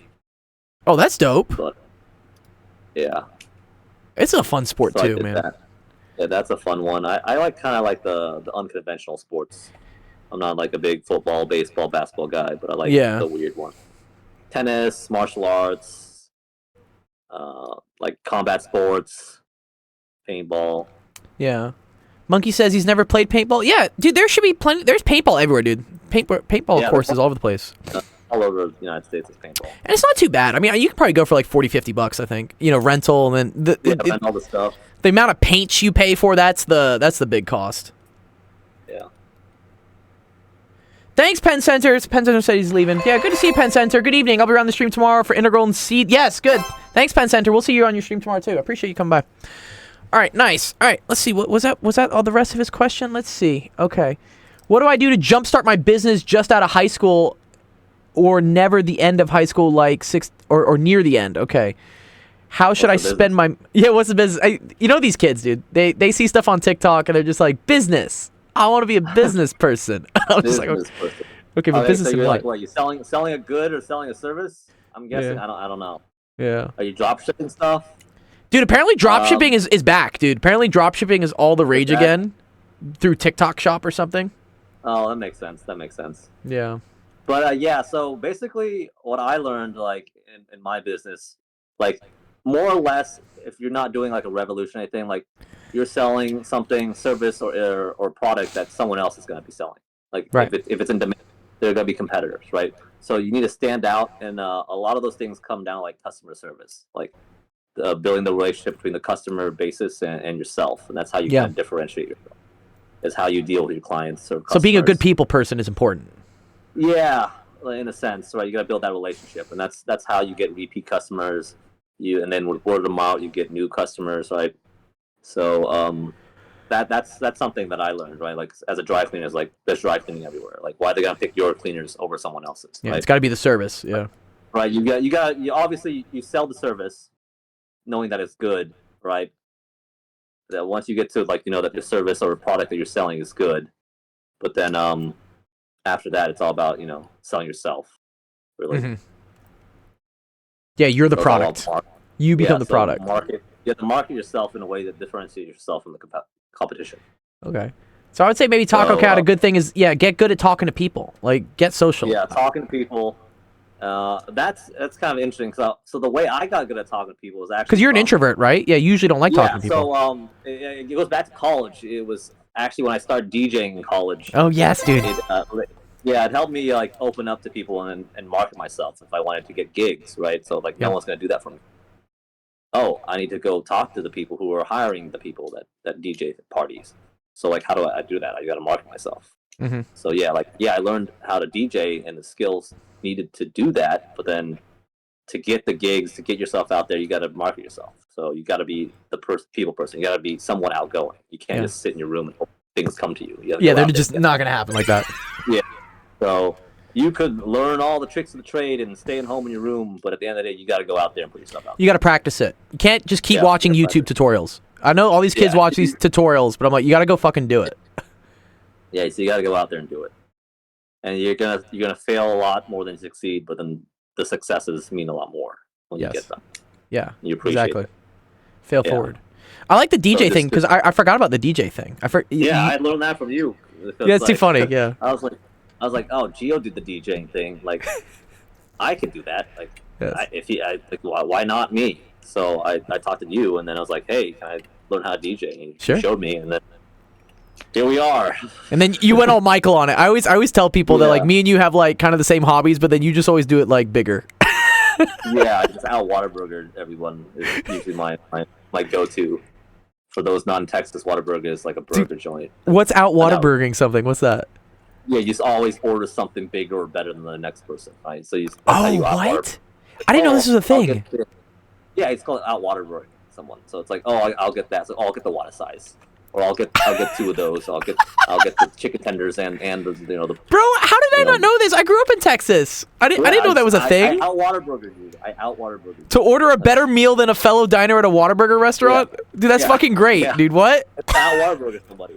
So I mean, I spent more time here in my adult life. I think that's why. Like in the workspace, like when I was working in corporate, people would say that stuff. Like, oh, you out Whataburger me. Oh, would you go to Whataburger a lot? Is Whataburger like a thing of yours? You like it? I mean, it's like I don't mind it. I like. What's your favorite thing at Whataburger? What's your favorite thing at Whataburger? The chicken tenders are good because they have gravy there. Yes, we do like the gravy. And then usually the regular meal would probably be the patty melt. The patty melt. Okay. But then they have the barbecue, honey barbecue chicken strip sandwich. That's my go-to. Right. But here's a trick: if you go after 11, you can get the honey butter sauce. Yes. Instead of the barbecue sauce. Yes. I had that when I was in college a lot, and it's probably not the healthiest. Because the Hub Chub is so great. The honey butter chicken biscuit is great, but it's so small. It doesn't make sense. Right. So what you do is you hack them by saying, hey, can I get that sauce on my honey barbecue chicken strips. Yeah. Switch out the barbecue for the honey butter. Yeah, dude, it's the best. Yeah. The cheese is kind of weird. The cheese and the honey butter is a little weird. You get the cheese off. You tell them to take the cheese off. I'm gonna take the cheese off. You can have it your way. It's not Burger King or whatever. You can have it your way. You do it your way. Oh, I forgot that was their whole motto. Have it your way, right? And that's not Whataburger. That's That's. I don't know. Is that BK? I don't know. Yeah, I do miss this. Anyway. I miss Whataburger. Yeah, that's why we don't have it here. That's how you out Whataburger somebody. You just get something ridiculous. Just get something even better, dude. Yeah, even better. It's like, oh, you got the regular patty melt. Okay, well, I'm gonna get the honey barbecue, but replace it with honey butter. So. Yeah, dude. Yeah, you can't beat me, dude. You can't. It's impossible. Yeah, so side note, that's the whole Whataburger journey. But Oh man. Yeah. So I built my own subs that Geo had, but I built 2 bigger ones. You did. And then you out Whataburger me on the subs. All the lights and smoke and hazer and decks and speakers. So I bought the whole. Yeah. So I bought everything to become a full-blown mobile DJ. So I DJ'd like weddings, bat mitzvahs, corporate events, Christmas parties, college parties, you name it. So I was just put myself out there. And you did the biggest party. You did the biggest party at Rice University, right? It was called Night of Decadence. You did that party. Yeah, right? I did all the big. I did all of the major ones. Yeah, I did all the major ones. It's called Night of Decadence. That was the lingerie party at Rice. Oh! It's an underwear party. I didn't know that. Oh god, it's underwear party. Yeah, lingerie party. Oh, that's fun. Okay. Well, they don't have any pictures on Google. Yeah. Back when Rice was fun. Apparently, Rice is no longer fun. Is it a no alcohol campus again? Is it dry? It's a dry campus again? Yeah, I think they had some issue. I think someone died or something. Then they had an issue or something. Oh man. But yeah, I don't know. It's always someone dying someone dies and then screws it up for everyone. Someone always ruins the party with dying. Dude's fucking unaliving people, dude. Can't have nice things, dude.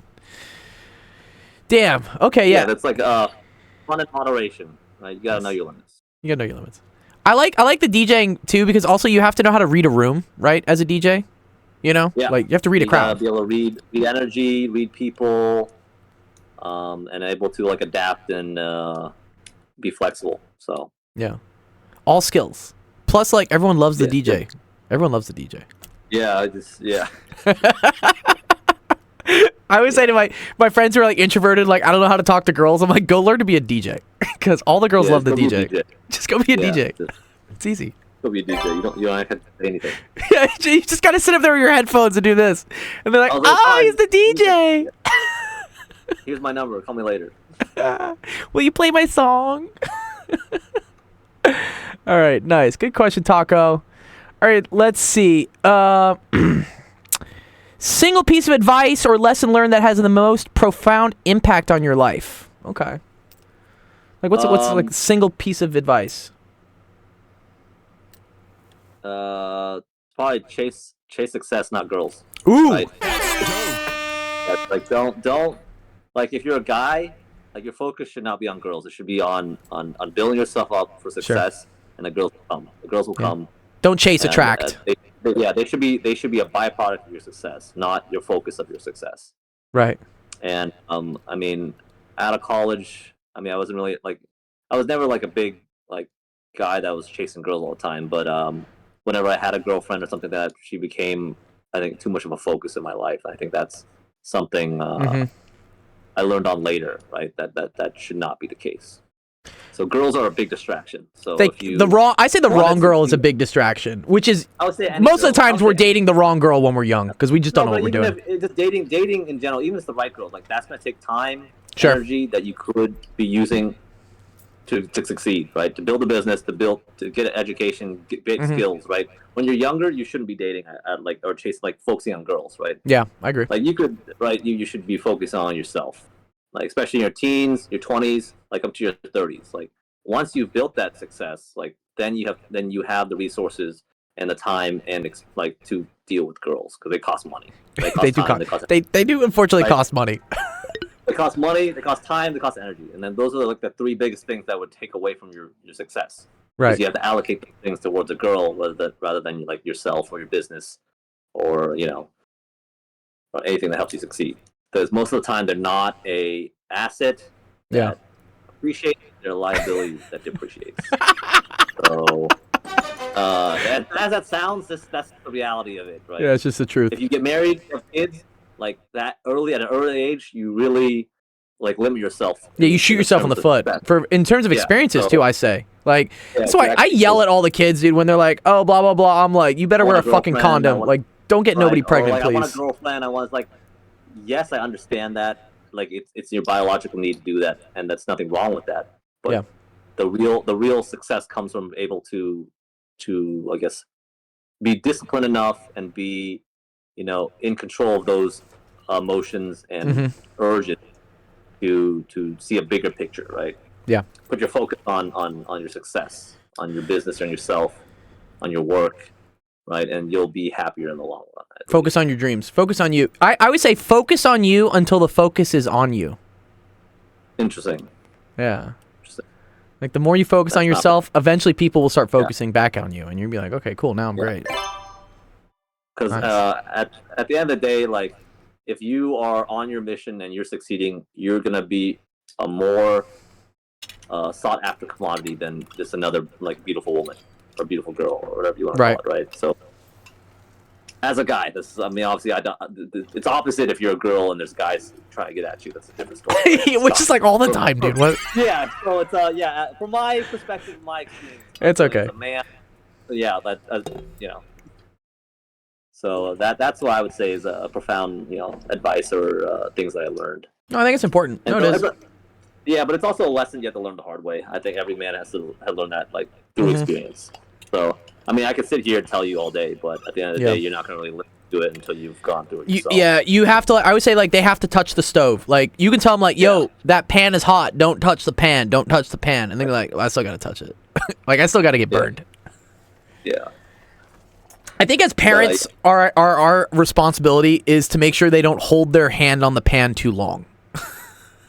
Just to learn from your mistakes and just not actually get, Yeah. Keep doing it. You keep doing it. Yeah, I have another quote I say where nothing's a mistake, it's an experience, unless you do it twice, and then it's a mistake. You should have fucking learned. Nice. Okay, that's a good one. I like that one. That's a good one. Okay. Equity. Oh, wow. Okay, here we go. Long one here. Why did you switch from becoming a civil engineer to a business owner? I think we talked about it's because, right, you got offered a nice severance package and you were like, fuck this. I'm done. Yeah, so, I could always get, I was at, a kind of weird spot, right? I had money, I could get another job, but I also could, take a gamble on myself and go on this venture, right? Dude, always bet on yourself. Yeah, so I could bet on myself, but also, what if I fail? What's the worst case?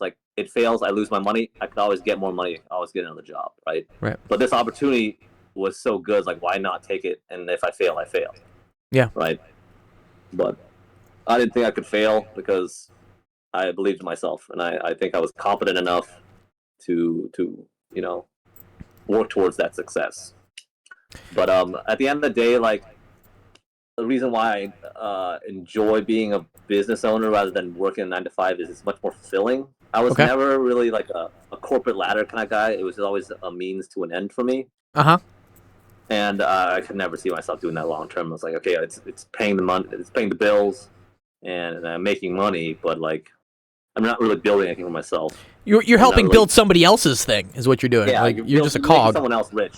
Yeah, you make someone else. So that's kind of a weird thing I discovered when I got into exotic cars, because I made the six-figure salary and I could afford a certain lifestyle, certain car, certain house. But if I wanted to reach that next level, I was like, okay, I need to make this amount of money. It would take me this amount of time to get there with this path, and I don't want to be doing that. No. Right? And then I'd just be chasing paychecks to pay bills, and that's not really building wealth in the sense that I wanted to live. Right? So that's why I took the chance to be a business owner, because to build real wealth is to actually build something for yourself. Right. You can't really work for something and really become wealthy. I'd also say build something that lasts longer than yourself. You got to build something that lasts longer. Because we're only here for, 70, 80 years? Yeah. You won't be really wealthy. Yeah, will be rich, but you won't be really wealthy. There's a difference. Right? Oh, okay.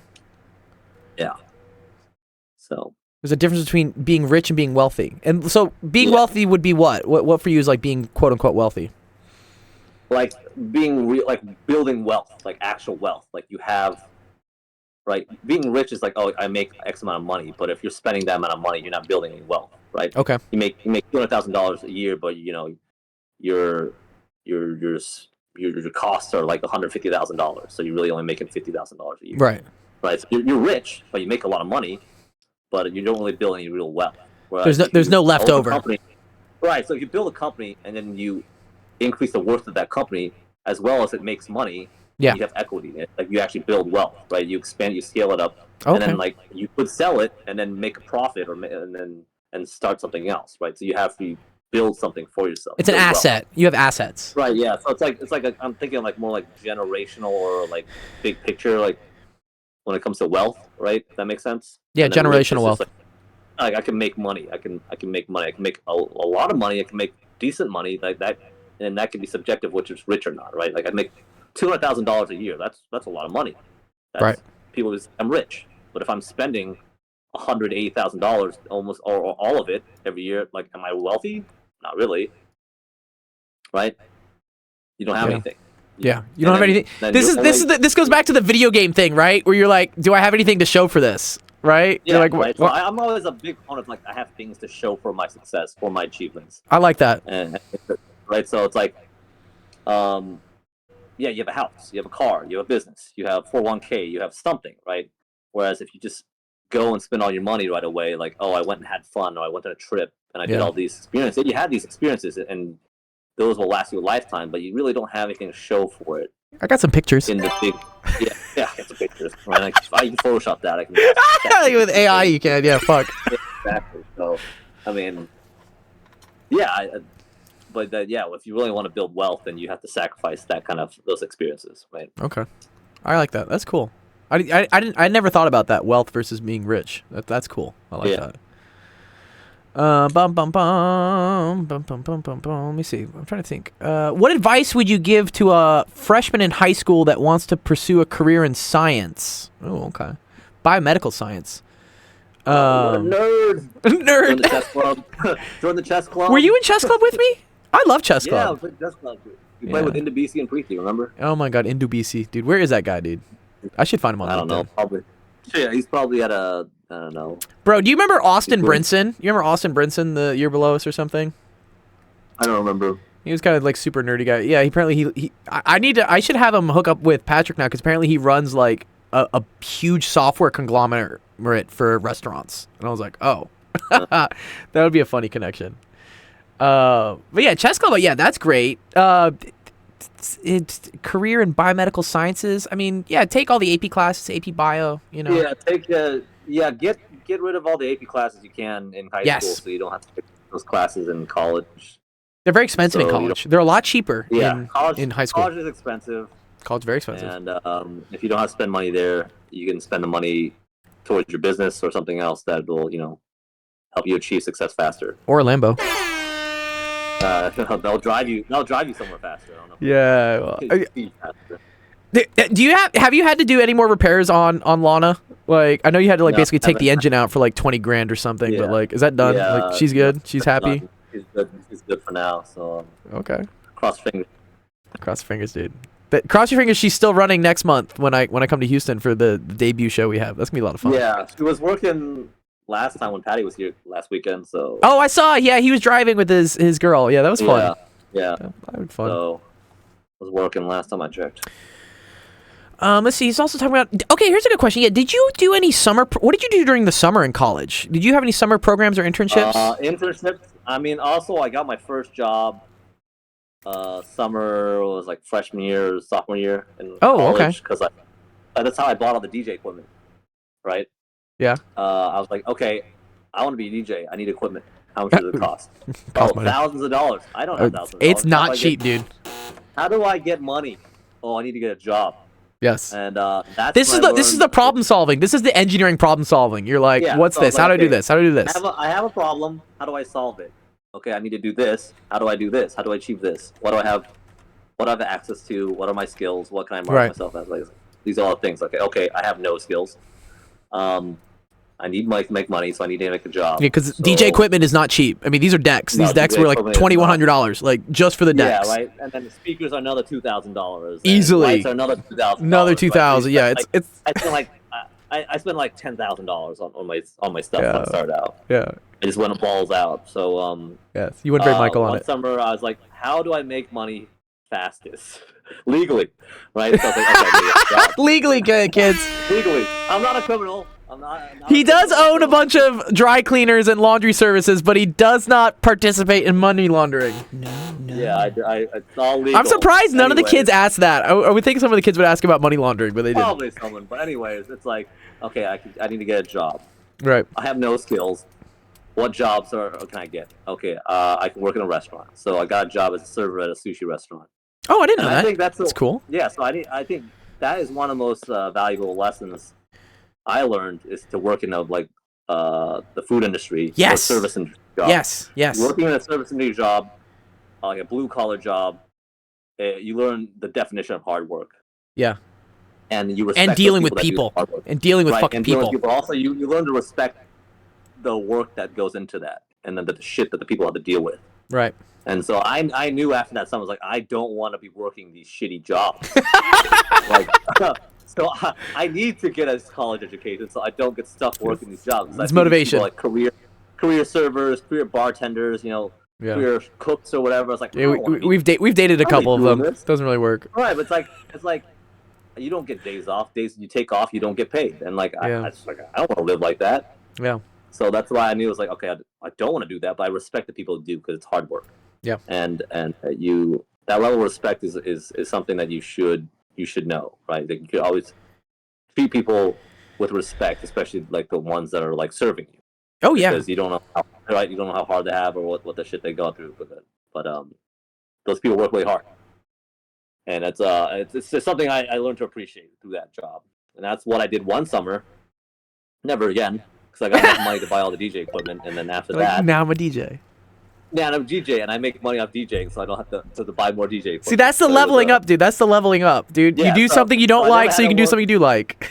Exactly. So I did that, and then that, catapulted my DJing hobby and obsession through all college and whatnot. And then the rest of the summers I did college internships. Okay. So at engineering firms and stuff, or what? Yeah. So that's what I did. What did you do in your college internships? What were you just getting coffee and shit? Like, what were you doing? Do you remember? You're like doing like filing shit and doing like menial tasks that really have no, real merit or. But it gets you a letter of rec or something. Yeah, you get some like experience, or you like workforce experience, and people are like, oh, and then they also like tend to offer you a job after college, right? Okay. So that's how my first job was through one of the places I did an internship at.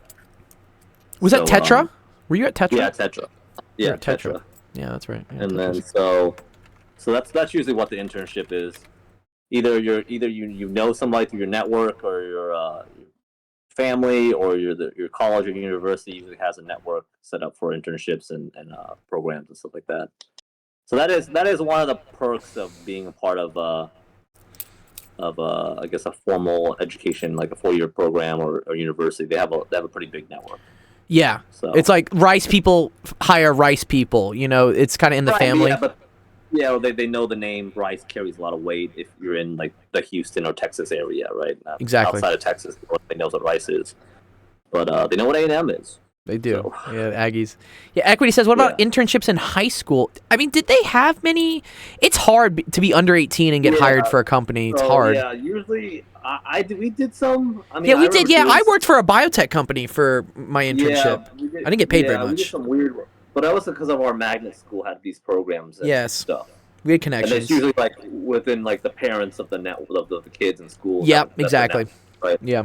So, but usually high schools don't get internships. I mean, companies don't give internships to high school students because they're not responsible. And it's an HR nightmare. I was telling the kids, the problem is like you legally can't sign anything. You legally can't sign anything. Yeah, you're not an adult, so it's a lot of liability stuff. So like, usually not in high school. You can like do job shadowing stuff where you follow people around and that's smart. Yeah. And you don't do stuff like that where you can get you can get your feet wet, kind of like into these different like career fields and stuff, but you don't really do internships. That's my experience, right? Yeah, I had no. been in school a long time, so I stayed in school forever, I dude. can tell you. Stay in school forever. What about summer don't- programs recommend for science? Summer programs for science. They have these things. Do they have like coding boot camps now and like robotics camps and stuff? Yeah. Robotics have to do stuff like that. Yeah, that's great. Yeah. I mean, yeah, equity. You got to Google it in your area, but yeah, any sort of like summer. What did we do during our high school summers, bro? What did we do? Like, what did we do? I forget. A lot of Halo. That was a long time ago, dude. That was like 2 decades ago. I know I went to Europe one of the summers, but like I'm trying to think what the other fucking No, summers. we didn't. We did not go to Europe. Oh, I went to Europe. Not y'all went to like China. Didn't all y'all go to China or something? I did that in college. I went to China. Oh, college. Okay. Yeah, I wasn't a part of the group that went to China because I wasn't 18 yet. Oh, I see. Okay. Yeah, my parents wouldn't want to leave the country without them. Well, that's smart. I mean, yeah, not being an adult and that's gonna make things difficult. I understood. I wasn't happy, but I understood. So, yeah. Yeah, so equity, summer programs I recommend for science. Yeah, look, Google stuff around you. Usually, if there's a community college by you, they always run summer programs. And those are very accessible for, like, high schools. I know Lone Star had, like, summer things. That was a community college next to us. Lone Star is now part of Sam Houston, I think. Yeah, Sam Houston State. Yeah, it's all part of it. So, yeah, check out your local community college. Some of the courses, I think, are free. They sometimes do these things just as pro bono, just trying to help you all out. Even myself, I didn't do it this year, but the last year I ran like a virtual summer camp where we had the kids learn math, and then I bought somebody an Oculus or something at the end. So, all sorts of fun stuff. We can do that too. All right, let's see. We got another question. QV. Okay, Michael, your journey from Rice University engineering graduate to multi-location dry cleaner owner is fascinating. Ooh, I like QV's like language here. This is good. As you transition from the corporate world to entrepreneurship, what surprised you the most about the challenges and opportunities you encountered? What surprised you the most? What surprised me the most? How shitty people are. Bro, I think, dude, yes, because we grew up in a bubble, dude. Everyone around us was smart, educated, happy parents, happy family, no divorce, right? And then you get into the real world and you're like, bro, what? Dude, everything sucks. It's also weird. It's also weird because I also entered the whole thing during COVID, right? So everyone was extra shitty. Oh, right? man. You saw, like, people at their worst and their lowest. And they were hoarding toilet paper. Yeah. Yeah, so it was kind of my experience is kind of weird in that sense that it happened during COVID. So people were like, it brought out the worst in people, but also brought out the best in people, right? So yeah, it's a funny experience. It was humbling and eye opening. I was like, okay, because like working in corporate America, you're used to a certain level of like decorum, intelligence, and decorum, etiquette, and just basic human decency, I guess. I don't know. Yeah. But when you go into, I guess, the real world in the sense of like everyone from all walks of life, you get a lot of interesting people to deal with. Yeah. So. I know, we got to get your brother on here to talk about all his nightmares of hiring people stories. Yeah. Dealing with employees is one thing, but also dealing with customers is a whole nother thing. So yeah. Like they say, oh, the customer's always right, and that's so wrong. But, that is so wrong. No, that's so wrong. Sometimes these people are wrong. Yeah, it's just like no, dog. I'm sorry. You gotta like be professional and be nice because they are at the end of the day, paying you money. So yeah. You gotta suck it up. Someone had like a little side question here. I think it was Braden. He asked, "Is there something that when you hear it brings like previous trauma to your life, or like PTSD or anxiety?" Yeah, it was a weird question, but like I took it. Yeah. What someone says or brings or like does? Something you hear or something someone says something like, I don't know, if you had like a bad time in your work and like you hear that name again or something. I don't know. It's an interesting question. I think it's cool. Yeah. Okay. So that is interesting. Okay, now that you say it. Okay. So when I worked at a sushi restaurant, there were these expats from Mexico that would always order a Philadelphia roll. Okay. Right. Come in all the time and order it, but they always order it with no fish. So basically, it was just cream cheese and rice. Isn't that just a California roll? No, that's it's a Philly But wait, oh, that's with avocado. Yeah, you're right. Philadelphia roll Yeah. is salmon, Philadelphia roll. cream cheese, and Right. this. Right, but they asked for no fish. So it's just, so I'm like, you just want rice and cream cheese? And they're like, yes. So I will never look at Philadelphia rolls the same after working in that sushi restaurant. And so anyone someone's like, oh, let's get a Philadelphia roll. I'm like, what the what? Get the fuck out of here. Get out of here. No. Dude, I didn't. Yeah. I didn't know you worked as So a sushi guy. That's too funny. Yeah, so they're like, you know, they're like rich, well-off, like expat, these Mexican expats. Yeah. And I get, like, oh, they were trying to be, I don't even know, they're trying to like act sophisticated or whatnot, but they just go here and order like the shittiest stuff, including that. And so I'm just like, what are you doing? Like, if you don't want sushi, just go to another restaurant. Don't come in here and ask for. Yeah, bro. Like the whole part of sushi is the fish. It's not the cream cheese. They would order cream cheese and rice. I'm like, what is going on? Oh my god, dude. So they always order it. They always order it, and then I would always be, you know, traumatized by that. Okay, that's a good one. Yeah. I like how you talk about, like, again, a fast food job, service industry job. I think it should be mandatory for kids. I think kids should have to work 1 year in the service industry. Just like you have to. You need like 3 months. Or 3 months. Yeah, whatever. Just like some amount of time so you humble yourself with, like, okay, this is how I got to deal with society. And, like, this is, like, again, hard work, as you said. It's the meaning of hard work. It's like scrubbing also, floors. Like, deal with shitty customers. Like, oh, I won't be shitty to these people because I understand like what they're I've been on through. the receiving end of the stick. Yeah, exactly. Yeah. It's not nice. I remember I was at Chili's once and I saw some dude like send back a steak like 2 times. I'm like, bro, what? You're at Chili's. Like, stop sending the steak back. I mean, I sent that steak back at that establishment in Palm Beach. Yeah, the strip club. It's okay. Yeah. Well, that steak was wrong. Yeah, I forget. They overcooked that steak. Did they let us eat the bad one and then they brought another one out, or did they take? No, I forget. They took it back. I was gonna eat it. It was a good steak though. At the end, it was overcooked though. I was like, bro, I want medium rare. I don't want. Yeah, dude. Yeah. Excuse me. I'm at a high-paying establishment here. Yeah, I think the place was called Rachel's. Yeah, it was called Rachel's. It was called Rachel's. I was like, oh god. It's like, I don't even want to go to a strip club, but I feel like I have to at this point. I have to go to this one. It was all the married guys that wanted to go. Yeah, it's always a weird thing. I was talking to my buddy actually about that. Yeah, because my buddy Alex just got back from another bachelor party, and he was just like, he's like, bro, I'm done with these things. I'm done with these bachelor parties because, yeah, it's all the married guys just looking for an opportunity to cheat, and he's just like, and I just don't want to do that. And I'm just like, yeah. Like, they were in Cabo or something, and he wanted to go golfing, jet skiing, like all like the fun activities, and they all just wanted to get hammered and go to the strip club, and I'm just like, what? Stop. Womp, womp, womp. But yeah, sorry, back on the topic of service industry, because this was actually, Alex brought this up too. He was the second guest I had on this, but his first job was at McDonald's, and so he talks about all the shit he went through there and how it was very like important for like, humbling him and getting him ready for the real world. And so so for the kids who are saying like, what can you do in high school? You can work in fast food. Like, they will let you work there for sure. You get a shitty job.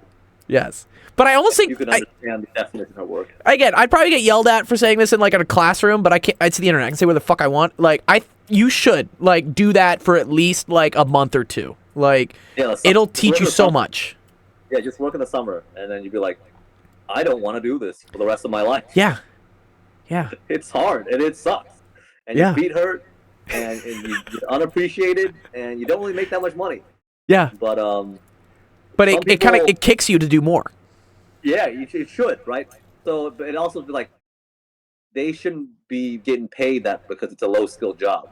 Right. All these people pushing minimum or like livable wages, working that job, like, no, get a better job. Yeah. Go do something better. No, I want to get paid to work at McDonald's the same as someone gets paid to be a plumber. No, that doesn't make any sense. Yeah, go learn to be a plumber. Yeah, go be a plumber. Like, make some real money, get a real job, like that can support a family. Yeah. Like, you can't expect to work at McDonald's and get paid the same as a guy who works at a corporate job. That just doesn't make sense, right? But that's what all these people are pushing for, these like minimum wage. Yeah, they say it's a livable wage, right? Which, yeah, but don't work at McDonald's if you can't live off the money. That's the reason why it's called fast food, and that's why the prices are so low. It's because you don't have to pay those guys very much for a low skilled job. Basically, itself. a robot could do it, really. Dude, yeah, yeah, okay, yeah, because, dude, there was this thing, dude, bless California. I love California sometimes, dude, but, like, what? Gotcha. Some California politician wanted to raise the minimum wage to $50. Yeah, it's 50. It's like, all right, well, you want a $100 Big Mac? Go for it. Do it. Yeah, bro, dude, if minimum wage was, dude, that's more than I make sometimes when I do stuff. Like, some of my contract work is, like, 45 an hour, dude. $100,000 a year. If you calculate that, $50 an hour, yeah, let's see. over $100,000. Is it? It's what is it? Like yearly salary calculator. Let's do it. So you're working 80 hours 2 weeks or 40 hours a week. Here we go. 52. Hour to salary. Here we go. Yeah, let's say 50, 40. Yeah, what's that? That's 200 times. Yeah, 104K. 104K, dude. Yeah, over $100,000. Yeah. Yeah, six figures. That's a lot of money.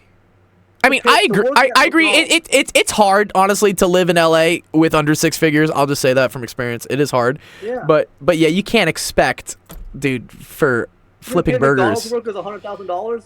Yeah. Why would anybody work at anywhere else? Dude, you know where you need to work, bro? Have you seen the Buc-ee's, dude? Have you seen the Buc-ee's salary signs, dude? No. Dude, okay.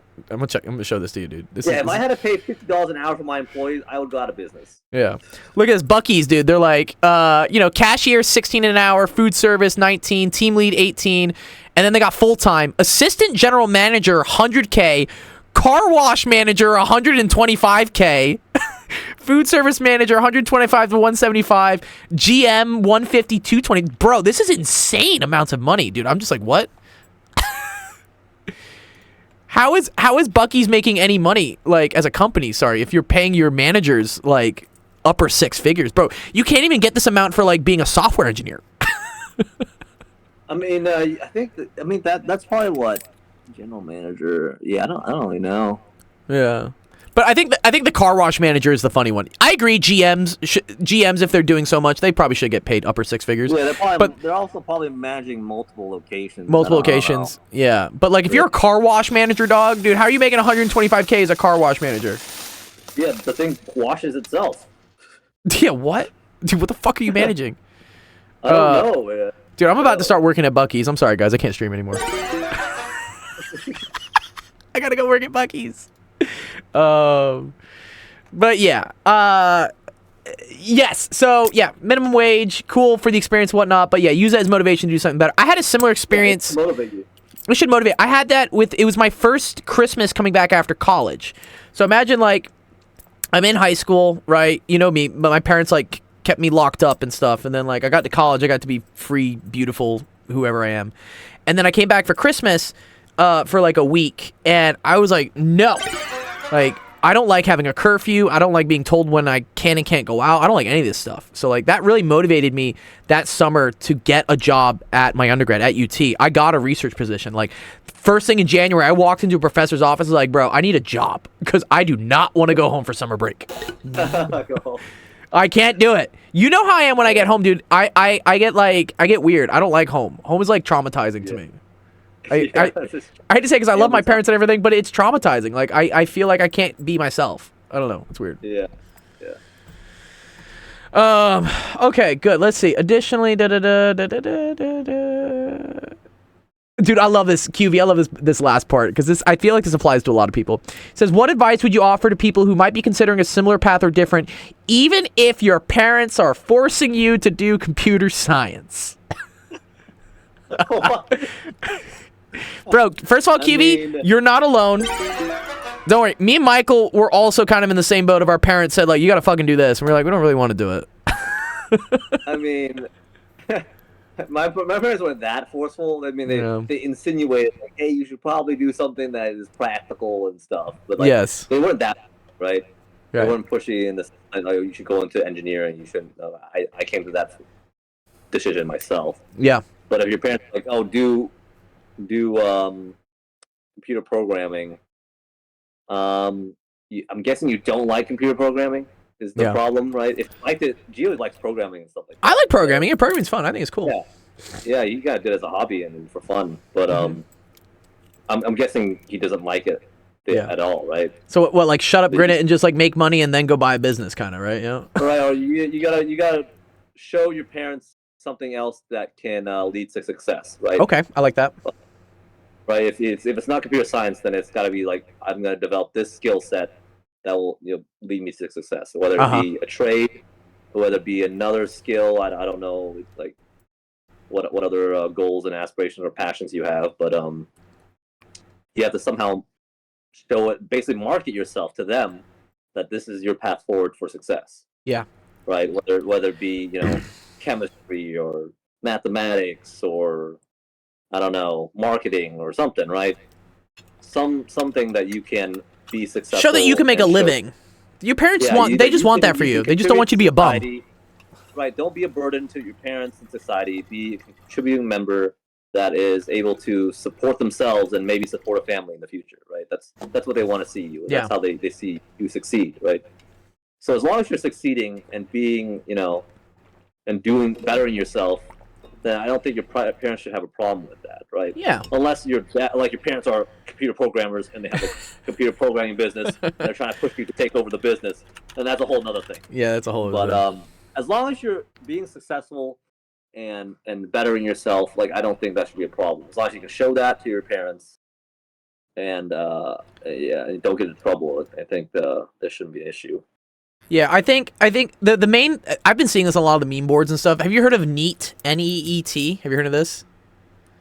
I think so. Yeah, it means not in education, employment, or training. So not in education, employment, or training. So basically, you're a fucking bum, is what it is, right? What? That's another way to say you're a bum. Well, because think about it, like, you're not in education, you're not in school, right? You're not in employment, you don't have a job. You're not training to get a job. If you're not in those three things, you're just a bum. What are you doing? What are you doing? Well, a lot of them are like just sitting in their parents' basements playing Halo, I guess. But what? No, like go work out and join the military or something. Yeah. Actually, I have a couple students actually in my Discord who, like, for whatever reason, college isn't going to work out. Trade school isn't really for them. But they're like, I'm going to go join the Marines. And I'm like, cool. I think that's actually a very admirable thing, honestly. Because I think the military is great for building discipline and all sorts of things. It gives you brotherhood. It's a purpose, right? It pays for all your bills. Yeah. So you don't have to free healthcare. I know VA healthcare is not the best, but like it's still free. It's free healthcare. It's free. It's better than nothing. Yeah. And I mean, they set you up for success after fact by paying for education if you want. Yeah, you get GI bills. Exactly. You got a lot of bills, a lot of benefits. So I mean, that's not a bad thing. Like that's like almost basically a government program for these NEETs. Anti-NEETs. Right? Yeah, I don't know. When I ever see someone who's like, why don't you just join the military? That was like that's always a backup for me. It's always a backup, dude. You can always join the military. Yeah, like, you always join the military. They're having such a hard time getting people to join. Like they want you to join. Yeah, so it's like, and then they'll pay for everything. So you don't have to worry about your house, the roof over your head, food in your mouth, like right, and medical, like the insurance, all that. They'll take care of everything. And then after the fact, you're pretty well taken care of. So yeah, I mean, minus the if you got to get sent off to war and shit. I mean, that shit would suck. But yeah. Yeah, well, that's why you try to live in a country that doesn't go to war. Yeah, or at least has the better tools. yeah. Set yourself up for success. Yes, I think the reason why some of these kids, like, again, are NEETs or whatever per se is because I think they have like kind of a bleak outlook on the future, which I understand. Like if you look in the news, they're too coddled. They're probably too coddled. Or coddled. Coddle is another thing, maybe. Yeah. Well, yeah. Someone didn't kick them out of the house. Yeah. Right. Yeah. Who's letting them live in that basement rent free? Like. Right.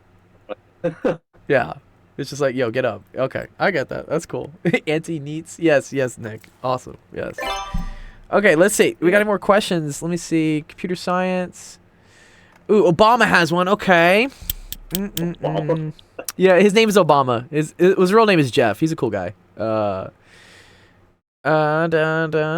Okay, what advice do you have for STEM students who are considering entrepreneurship but feel hesitant to take the leap? It was probably scary for you to take that leap, right, into being an entrepreneur. I mean, I got laid off from the job, so that's like a push. I mean, it's like I could always get another job. Like right now, if the dry cleaners failed or I sold it, I just go get another job. I have the same skill sets. Right. Like I'm competent enough. I'm confident in my abilities to get another job, a 9 to 5. So I could. So yeah, there is a risk, right? your business could fail. But I guess I was in a place where like I had enough money saved up. I had things set up that if I had like a safety net in case things failed or things didn't work out. I also had support of my friends and family, so that helped out. So yeah, like there's a lot of reservations in doing something new that you've never done before. That makes sense. But I mean that's the risk you gotta take. You can mitigate that risk by Yeah, how can you mitigate the risk? Right, by having like savings, right? Go to STEM, get that job, whatever it is in the medical science field, right? Work for a time and delay, and then the entrepreneur side, you have to put as a side project, right? Can't be your main focus. Put it to the side, and it's your side hustle basically, right? And either save up little by little to buy that business or start that business, or just kind of take the steps slowly, right? Don't go head into it. So you still have the safety net of your 9 to 5, right? You don't leave that job. That's your safety net, right?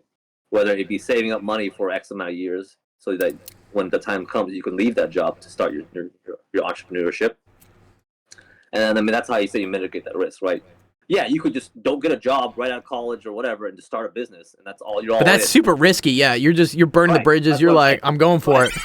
You can if you succeed, it'll be right off the bat, and everything will work. But that's usually not how it goes, and that's why I say mitigate the risk. But you got to play it safe. You got to delay things. Yeah. You got to slow things down. You got to build yourself up to a point where you can be safer with the decisions you make. With taking that leap, yeah.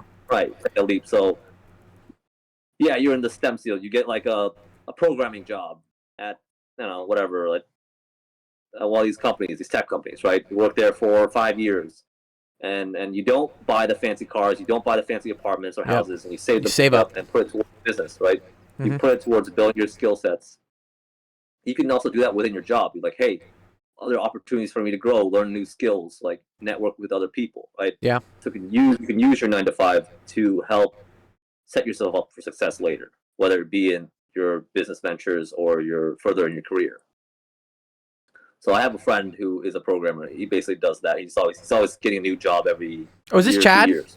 Is it his birthday today? Is it his birthday? Yeah, his birthday's tomorrow. Okay, nice. I'll have to wish him happy birthday. Chad, if you're watching, happy birthday tomorrow. Yeah, so he is he's come to that period where he's like, hey, I'm stagnating in this job. I'm not learning anything else.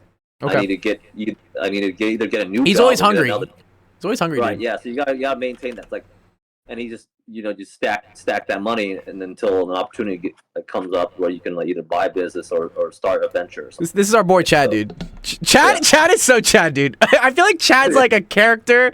Don't they call y'all Rush Hour, right? You're like Jackie Chan and he's like Chris Rock. Yeah, Chris Tucker. But, Chris Tucker, yeah. This guy's cool. I love Chad. but yeah, anyways, he's a computer programmer. So yeah. So you could go in that STEM field and you just get that job to make you money, right? But don't spend your money away and save it up to go towards the business. That's a way, like a safer play, right? Yeah. So that's what I would recommend.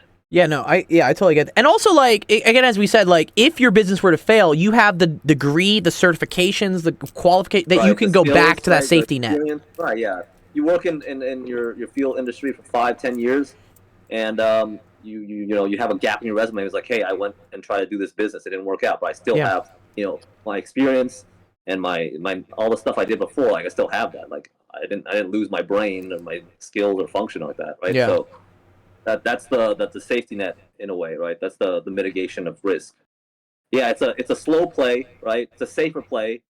So it's not as risky, but it's not as rewarding up front, but you will, eventually get there. You eventually get the Lambo, guys. You will eventually get the Lambo. It will happen. Yeah. I was never really a car guy until I started doing this nonsense that I do, but yeah.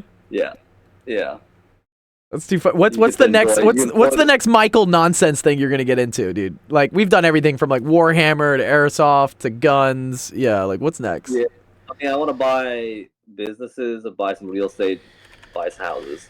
Okay. Eventually get to a point where I just can to live off these like passively, right? Everything running by itself. I see. Just chilling out, just chilling with passive income. Yeah. That's the goal. Build the empire and then pay someone to run it for me. Right? Yes. So, but at the same time, like, also enjoy the things in life that I've worked hard for, right? So, like, don't want to put it off too long, delay the gratification too long. Yeah, Then dude, have some skip. fun with stuff. I'm trying to think. Yeah, We got yeah, some fun, like, we have pictures of your. Yeah, these are your figurines, right? These are dope. For those that don't know, this is called Warhammer 40K, and it's a tabletop game that me and Michael started playing in high school together, right? we played it before high school, I think, right? Eighth grade. Maybe 8th grade, Fort Blood, dude. Yeah. Right. Yeah. But they come out as this. Remember 40K? It's like little miniature models. Like yeah. What's the name for that called? What's the name for the things? You know what I'm talking about? The plastic things. What is it called? Like snap-ons? Spruce? Yeah, screw. What is it called? Oh, spruce. Spruce. S-P-R-U-E. Yeah, like this. This is how it comes. It comes out like this. So you just get a bunch of parts. And you cut them out, and then you pop them together, and you glue them together, and you yeah, put little models. it's like big boy Legos, and then you paint these things. Yeah, and you paint them. You play little war games with them, and they're super fun. Yeah, tabletop game. Yeah. It's like playing an RTS. You know, we say it's like playing I forget. Like we played Age of Empires and stuff, but like whatever the other guys play. StarCraft. Yeah, StarCraft. Let me see. Do we have any pictures? Did you send us a picture of like your whole this thing? I'll show this on the stream. I don't care. This is his other recent ventures into firearms. Yeah, just a lot of magazines there, dude. Yeah. This is a free state. There's no limitation on my magazine capacity. Yeah, California, I think we're limited at 10. I think 10 rounds for... Yeah, I think they put it so you can't even have a removable magazine anymore either.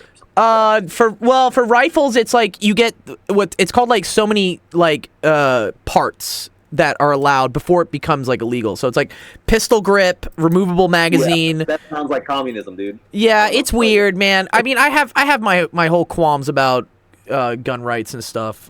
You know, I think crazy people shouldn't get them, but then I also think that the people that write the laws have no fucking clue what they're talking about, right? You got a bunch of people writing gun laws that know nothing about guns, which creates a problem. I'm a firm believer in the Second Amendment, and I believe all women should probably have guns. All women should have guns too. Wow. If you're a feminist, you should believe in gun ownership, because that's how you protect yourself. Yeah. And prove me otherwise, right? Yeah, I get upset when like they create laws, but then and then I get mad at the gun manufacturers because then they find these weird loopholes. They're just like, oh, but we can make it so the stock bumps. It's a business. At the end of the day, it's a business. Yeah, it is. So it's just unfortunate. It's a business of like lethality. I think that's the problem. It's a tool. It's a tool. It's a lethal tool, man. It's a very lethal tool. It can be used to do lethal things, but so are knives and so are cars. Some are just easier than others. You put it in the wrong hand. And bad things will happen. Bro. Nick says if a woman has a gun, the world will die. Lol, Nick. We gotta work on Nick's outlooks on life sometimes. It's okay. That's why I'm here. This is why this is the space. I always say because like kids will always have thoughts, and I'm just like say them here at least so we can address them. If all women had guns, just imagine that. Like if all women had guns, do you think the gun rights would be the same? Or like would people be pushing for the same gun control? Yeah. I don't know. I think there'd be a lot of like shootouts happening. I'm not sure I want that. Like, I guess maybe they can't aim at least or something. I don't know. All right, let's see. Do we got any more questions? Obama said Obama's great. I like that. That was a good question. Okay, cool. That's all those. Let me see if there's any last minute questions that got posted in our chat. Okay.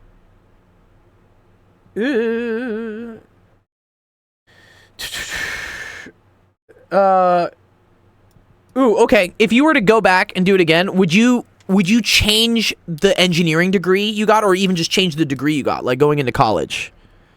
Like, let's imagine you go back to previous self you, and you're like, you're gonna go to college, Michael, but like, maybe what degree I would get? Yeah. What would I do different? I don't think a business degree is like useful, right? I know everyone says like go into business, but that's like it's like a trash ass degree, dude, in college, right? It's not worth the money. It's like you get to network. It's basically the business degree is to build that network, right? But it's like if I had to do it again, what would I do? I mean, I don't really like school. If that makes sense. I like college, but I didn't like school. Okay. Right. So you like the college experience, but you didn't like the school part. Right.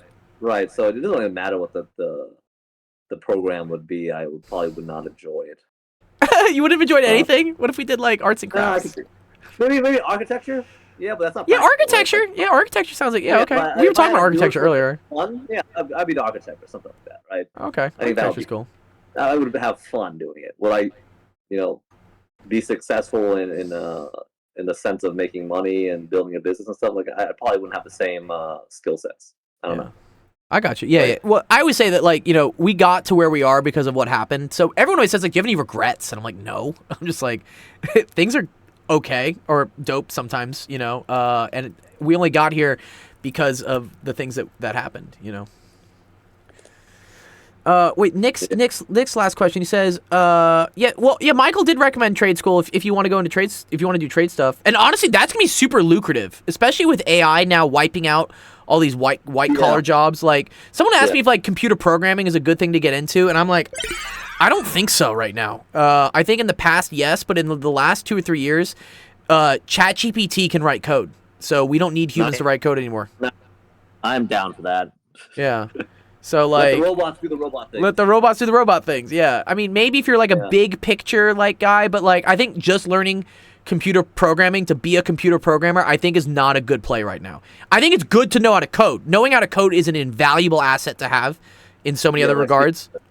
It's like speaking a language. It's like speaking a language, exactly. But don't do it just to be a programmer. I think plumbers, fucking welders, all these jobs where they have the statistics on them. Not enough young people are going into it, so there's this massive like knowledge gap where like all these old plumbers are now dying and no one knows how to fucking fix the pipes. So, yes, trade school, trades can pay off. I recommend trade schools, and it could catapult you into like building a business around that trade, right? Yeah. Where you can hire more employees that do that trade and start your own business that way, right? And you offer that service. I think that's a good way to get into entrepreneurship. Without going to college, right? You can provide a service to a certain level, expertise, and customers care that beats the competitors, especially in a dying market, right? So they're hungry for people, Nick. So I mean, I would say to Nick, just try something out. Try out something in a trade school. Like dude, if I were to do it again, bro, I would go be a car mechanic. I think that would be sick. I mean, we basically already are mechanics. Right? Yeah, I want a car shop. Like eventually buy a car shop. Yes, dude. Yes. Your buddy has one. What's the name of his car shop, dude? What is it? The one in Houston? What's it called? Your buddy has one. Solo has one. I forget what it's called. It's like exotic car shop or something. Something. Yes, I don't remember. Auto something. I don't remember. But they do all these mods and stuff, right? Yeah. Like exotic auto house. I don't know where this website is, but like like Euro Sport Auto something. Yeah. Do they just get to play all day with this stuff? Like the other big one, right, is Hennessy. Hennessy's dope, right? Yeah. But it's just like a goal of mine. It's like for all the services I need in my life, I would like to own a business that does that. So I need to work on my car. I want a car shop. Right? I want like my laundry done. I own a dry cleaner. So I want a cleaning service. I want my house cleaned. I have a cleaning service or something like that. Like that's the goal. So all the things that I need in my life, I will want a business that does that. I love that. Yeah, because then you don't got to pay for it because like you own it. yeah, I just own it. It's like, oh, I need work on my car. I always say this with your brother Patrick, right? Because he owns a restaurant. I'm like, bro, you don't ever need food, right? Because you own a fucking restaurant. Yeah, it's like, well, I'm hungry. I was like, I want to have my own gym, right? Yeah. Just so I can go work out and then don't have to pay a membership, something like that. Yeah. Something stupid like that. That's like a silly goal of mine. I'm just like, no, I like that. Everything I want to own something that I don't have to pay into because I already have it. Yeah. Right. So. Yeah, Nick says now I might do engineering or plumbing, whatever pays more. Yeah, honestly, at this point, I think they're probably going to be about equal. I think the demand for plumbers is going to be very high. Don't quote me on that, but I think we're going to start paying a lot of money for plumbers. And that's something AI can't take. AI can't fucking fix your pipes. You need a person to do that. Not yet. Yeah, not yet. Yeah, we haven't gotten to the Android thing. Skynet's not there yet. Skynet's not there yet. Skynet, dude. Yeah. It's kind of funny. I did the same thing, Michael, with like, so I got a haircut today, and I didn't have to pay for it because and I love that this like worked itself out in LA, especially in LA, because like the guy I go to get my haircut usually charges $190 for a haircut, which is like way too much. Like, dude, I could never afford that. But I've developed like at first it was like a business relationship with this guy where like he needed someone to run the Facebook ads and the Amazon ads for his account, and like that took me very little time to just set it and forget it. And so I was just kind of like the on-call, like if anything was wrong with the computer. He didn't really speak much English and whatnot. He was like, you know, can you handle it? I'll give you a monthly, you know, retainer, and I'll whatever you want done with your hair, I'll do it for free. And I was just like, oh, sweet. So for like the last 4 years, I've never had to pay for a haircut, which I'm just like, I'm so glad that got outsourced in my life because yeah, in LA, dude, like if I had to get my hair cut, and I get it cut like every 2 weeks. Usually I would do it like every 6 months because I was like broke and didn't want to do it. But now I'm just like, okay, I just go do it every 2 weeks and I love it. And I feel awesome. Like getting your haircut is the best. Yeah.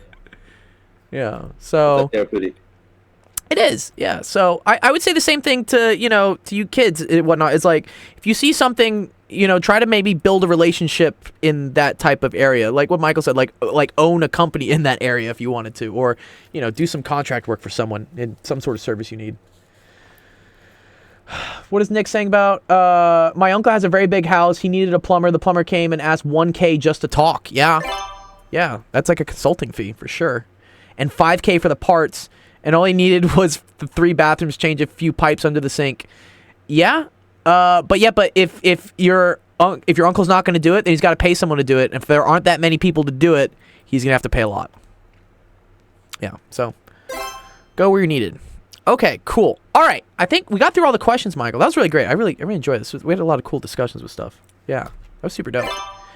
Okay, so part of the thing I do here with the podcast is I have you, the guest, pick which question you liked the most, like what you thought the best question was, and then they get like a $20 gift card. If there are multiple contenders that you thought were good, I can throw a couple of them on a wheel, and then we can do a spinny wheel, but like just randomly. But some people are just like, no, I liked that guy's question, give him the prize, and I'm like, cool, do it. So here were all the questions. Sorry, Okay. here's. And I think I shared this with you, but here's what they were. Let me pull it up. Oh, yeah, you have it on your computer. Yeah, just pull it up. Okay. All the kids in the chat, like, pick me. No begging.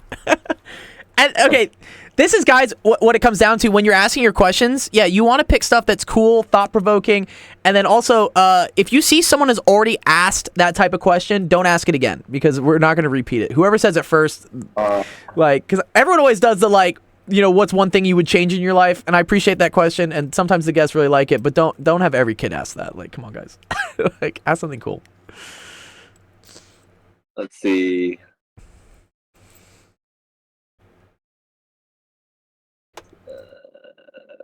What's the question here? How did it surprise you the most? Let's see. It could be like a favorite topic we had or something, you know. The Taco Cat one was pretty good. Yeah, he likes the Taco Cat. Yeah, let's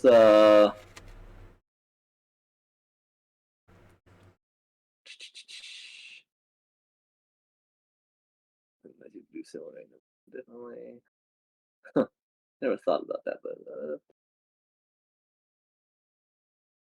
what's the other one? What was the one that you surprised you? That was pretty funny. Yeah, if you got if you got a couple contenders, just tell me them, and we can run a random chance. What is the QV net or whatever? QV net, okay. QV, you like QV, okay. And then Saint, probably. Those are probably my top 3. Saint and Taco. Yeah. Okay, let's do it. Let's do it. Good job, QV, Saint, and Taco. Y'all are in the running. Spin, spin, spin. Who's gonna win?